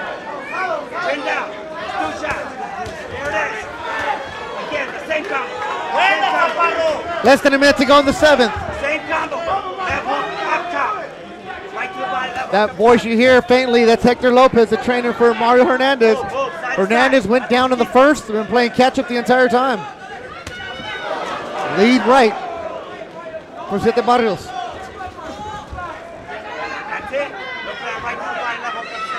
Just joining us. Good scrap, it's our main event. Thompson Boxing, Doubletree in Ontario. Sold out Doubletree. That's how you start off 2019. The fans are getting their money's worth. Oh, yeah. I mean, this is a really good main event. 5 fights tonight. We've had 3 stoppages so far. This is just a fun style matchup. Their styles mesh up to create drama in exchanges like this one. Saavedra is somebody, if you're a matchmaker, you're like, let me be careful with this guy. You know, this is a lesson to folks watching this stream and folks who are criticizing Elliot Brown for his record. You can't judge a fighter by his record. Oh, you can't. La mano arriba, that's a Kuduro. What's up, Emilio Sanchez? The kid, fights for Golden Boy. When are you fighting again? Sal Sanchez's brother, that's how you should be known. Ricky Romero, former Toronto Blue Jay, watching us right now. Hey, Ricky, there's another dude out here from Toronto watching. My intern is working the camera. He's working the crew. 14-year-old. Ain't no intern. He's like, let's go, get to work. Right there, my man. Look, they're still serving alcohol here. Alex Quijas, any Thompson cards coming to San Diego? I know they want to, but as of right now, nothing there. Christian Crowley watching us in Brighton, England. What's happening? Oh, what time is it there? Yeah, what time is it, Christian? And don't Google. 8th and final round. They touch gloves. Bethel Duran, Doug Fisher, our main event from the DoubleTree in Ontario. As Mario Hernandez needs to go for broke. Yeah, Hernandez at least needs a knockdown if he wants to salvage a draw. He went down in the first.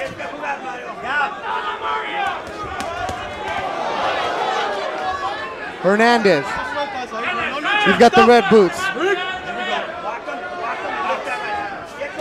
Saavedra, Sete Barros, San Luis Potosí. Dedrick Bell, what's up in Memphis, Tennessee?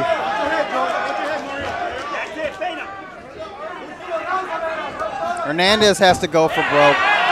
He can't worry about headbutts. He's gassed, Doug. He shouldn't. No, he is gassed. He shouldn't worry about tying up his opponent. Shouldn't worry about grappling. I mean, this is good. Jose Lucia, contact me to get Thompson massive viewers on Facebook. Man, we don't need no spam. If Hernandez's punches stray a little bit low, it's all good. He needs to be rough and rugged in there. This is where he doesn't need to be. Because he gets hit He'll like get that. clipped every time. Every time. If he's just standing right in front of him at arm's length, forget about it.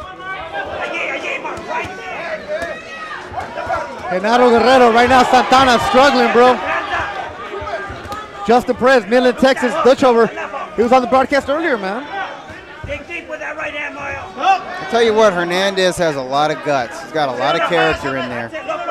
He's not easily discouraged. He keeps trying. Wasn't able to figure out Saavedra's style. Couldn't get to the point where he could anticipate what was going to come from the Mexican national. There's a reason that Alex Campanovo put this fight together to see what they had in Hernandez.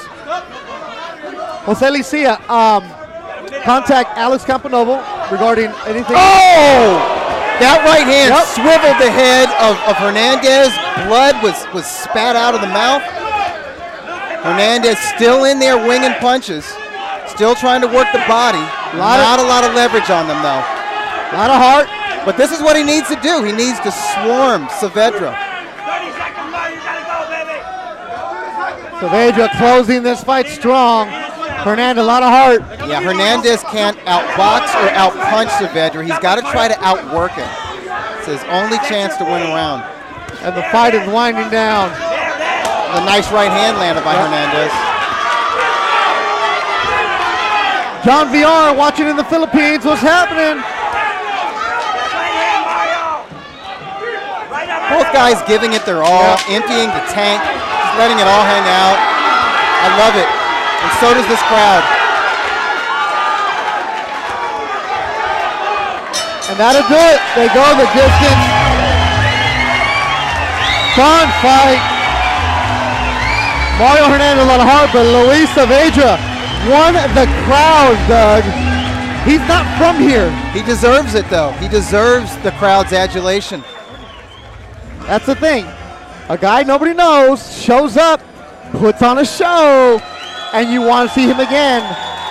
And you like to see a journeyman get the opportunity to have a real training camp, get 8 full weeks, and come in and be in a co-main event that gets upgraded to main event status and have the opportunity to do what Saavedra just did. And I think he scored the upset. I scored 6 of the 8 rounds for Saavedra, plus there's a 10-8 round in the opening round. Yep. Jose Licea, appreciate the nice words. If you're serious, contact Alex Campanovo regarding that. Doug and I, we just talk, bro. I don't know anything about that stuff. Mario Luna, I want to see 7 again. People want to see Saavedra again. 7 barrios. 7 barrios, dog. Not 7 mares, 7 barrios. True boxing. Yes, he won the crown on Facebook too. I'm glad to see that. Now Saavedra, he's an intelligent boxer. He's got heavy hands. He's accurate. He has a versatile style. You know, he can stalk. He can stick and move, and he's very adept at switching his stances. Fun fight, fun card. The DoubleTree in Ontario. Thompson Boxing. Go to Thompson Boxing's social media page for a full schedule and calendar of what's going on. As always, the reason we have this stream is because you, the fans, get involved. Danny Barrios in Phoenix. Look, we've had Philippines check in, we had Australia checking in. Francisco Salazar, fantastic writer. Luis Saavedra dropped Mario Hernandez in the first round. Yes, opening round. And Hernandez showed so much heart and spirit in getting up from that and battling as hard as he did. Just wasn't able to figure out the style of his opponent. And looking at their bodies, he seems so much smaller. Yep. I wonder if it's possible for Mario to get down to 115. He should. Yeah, because maybe 118, he's small. He's 5'3". It's hard to find opponents at 115. Yeah, that's Doug, true. Troy Grudden writes, I don't know if I call a 22-year-old who's 76 a journeyman. Why would you call him a journeyman, Doug? Because of his record. Because he loses. You bring him in and he's competitive with these unbeaten prospects, but he loses. But tonight, I think he got the W. Sonny Franco's got the winner. Ladies and gentlemen, after 8 exciting rounds of boxing, to the judges' scorecards we go for the official decision. Eddie Hernandez is about 79 to 72. While Fernando Villarreal and Zach Young both see about 78 to 73, all in favor of your winner by unanimous decision from San Luis Potosí, Mexico, Luis Fernando Siete Barrios Saavedra.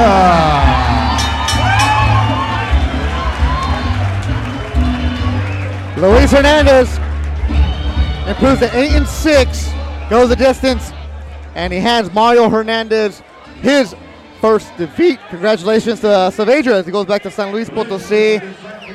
And it's a fun fight. What jersey is he wearing right there, people? I don't know. That's soccer, right? I don't know what that is. Yeah, that's definitely soccer. Yeah, I don't know what that is. Let me know. But congratulations to Luis Saavedra. The first time he was here with Thompson, as the opponent was Sal Sanchez, went the distance, and they scrapped back and forth. They bring him back against undefeated Mario Hernandez, gets the victory this time, sweeps the card, and they were very wide, as it should be. Yes, no, the judges got it right. Those were honest scorecards. And, I think it's a great thing that Thompson Boxing can bring him in to fight a 10-0 prospect like Sal Sanchez and see that he gave Sanchez such a tough fight, because I think that was like a majority decision. Yes, it was. I mean, it was really close and hotly contested.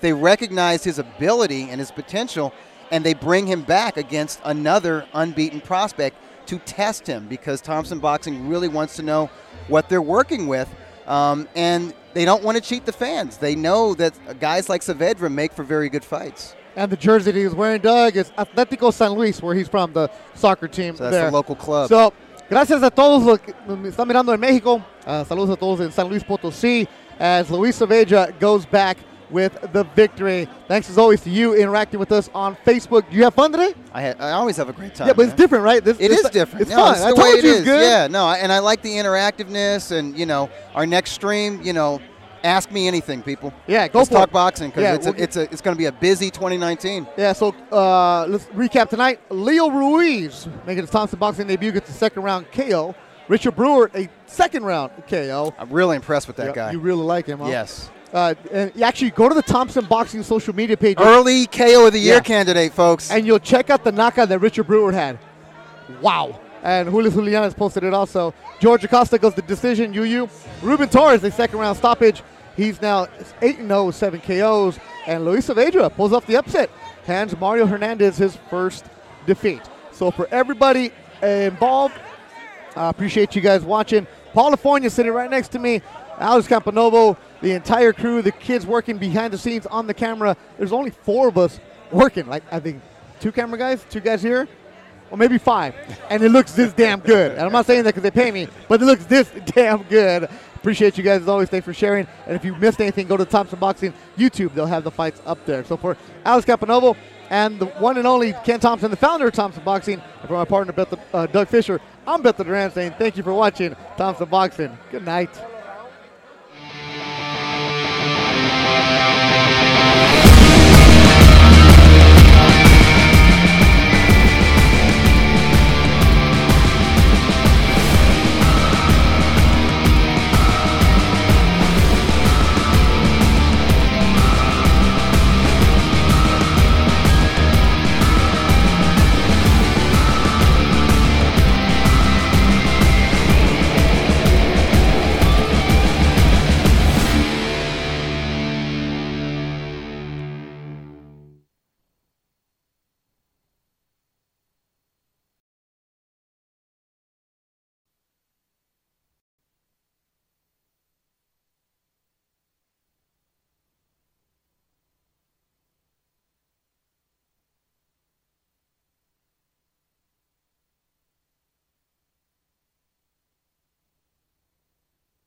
welcome fight fans to our 19th year doing what we love in our 3rd season, streaming live from the DoubleTree Hotel here in cold Ontario. Yes, it does get cold in Southern California. Tonight, Mario Hernandez will battle Luis Fernando Saavedra in a super bantamweight main event. Thompson Boxing presents all the action and then some. 19th year of business for Thompson Boxing Promotions. I'm Bethel Durant, joined alongside the editor-in-chief of Ring Magazine, Doug Fisher. Now, you guys know how this works, all right? It's a streaming service, right? We're giving you for free, whether you're on Facebook, whether on YouTube, we interact with you. Yes, believe it or not. So if you leave a comment that says I'm related to somebody, I'm going to tell them, Doug, are you really related? I'm checking receipts on everybody. Use your phone, use your iPad, whatever you guys got to do. We read all comments. If you don't have that, tweet Doug at Dougie Fisher. He'll see your tweets. I'm Durant Sports on the YouTube. Everybody there. It's 2019. You have to know how to interact with you right now. And if you're on the way to the fights and you're stuck on the freeway, we know that. We understand it. There's 5 fights coming your way. So we got the rules now, right? Interact with us. Don't type in all caps. Right. That's a no-no. No, then you get blocked. And don't have fun. Have fun. It's a club show. Exactly. Don't curse on there because kids are reading this. Have some class, people. I know you're boxing fans just a little bit. Oh, and if you want to drink along, go ahead. Send them here. So, Doug, we're here at the DoubleTree in Ontario. When was the last time you were here? Early on in that 19-year run. I'll put it this way. Timothy Bradley was in the main event.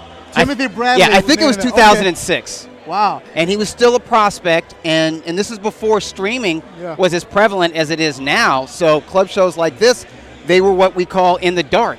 They weren't on TV, and they weren't on the internet. So guys like Timothy Bradley, they were learning their craft away from anybody who wasn't here in this ballroom. And Bradley was literally developed from an underrated prospect into an unknown contender who traveled to England and won the WBC junior welterweight title against Junior Witter. His previous fights all in Southern California, and many of them right here at the DoubleTree Hotel. So you see guys go from unsigned to prospects to world champions. Bradley, Mauricio Herrera. You also now have Danny Roman, Josito Lopez. Yanni Perez out of Colombia. Perez. So we're going to give you history lessons. We're going to get you involved with the fights. And you're like, wait a minute, what happened to Steve Kim? Fired. Gone. Steve Kim upset so many people with his Miami Hurricane talk every Friday night that we had to get rid of. No, Steve went on to ESPN. He signed an exclusive deal with them. He's with them all the time, so he's not allowed it here. He might join us here tonight, though, but Doug Fisher will be our partner moving forward and can't get better than that right now because I've learned so much from Doug. I said on the tweet, reunite it, and also use the hashtag TBPresents. Thompson Boxing Presents. Use TV Presents. We'll check that out with you. And right now, it's time to go to the ring with Sonny Franco. Good evening, and welcome. On behalf of Thompson Boxing Promotions, I'd like to welcome you to the DoubleTree Hotel for the 2019 season opener, as this is Newblood. We got a fantastic fight card lined up for you this evening, and without further ado, let's get the party started. Please welcome onto the red corner, from Matamoros, Tamaulipas, Mexico, put your hands together for Aiden Cangejo Ahumada.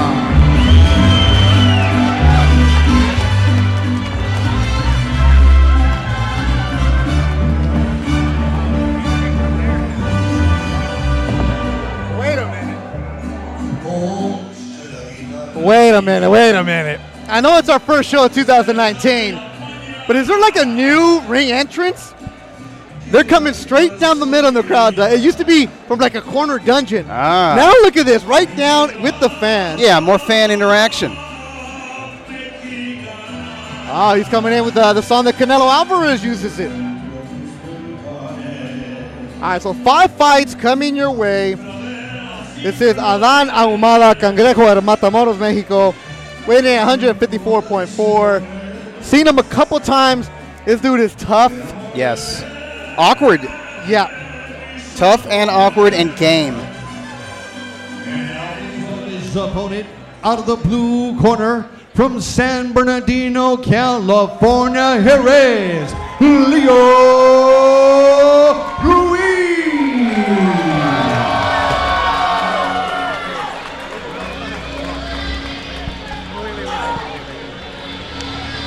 Wearing the Jordan.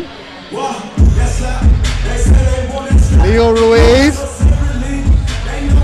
3-0 out of San Bernardino, not too far from here in Ontario. And he is a Henry Ramirez trained fighter? Henry manages them, and his trainer is David Ortiz. I see. He does work out at Henry's gym at Raincross Boxing in Riverside.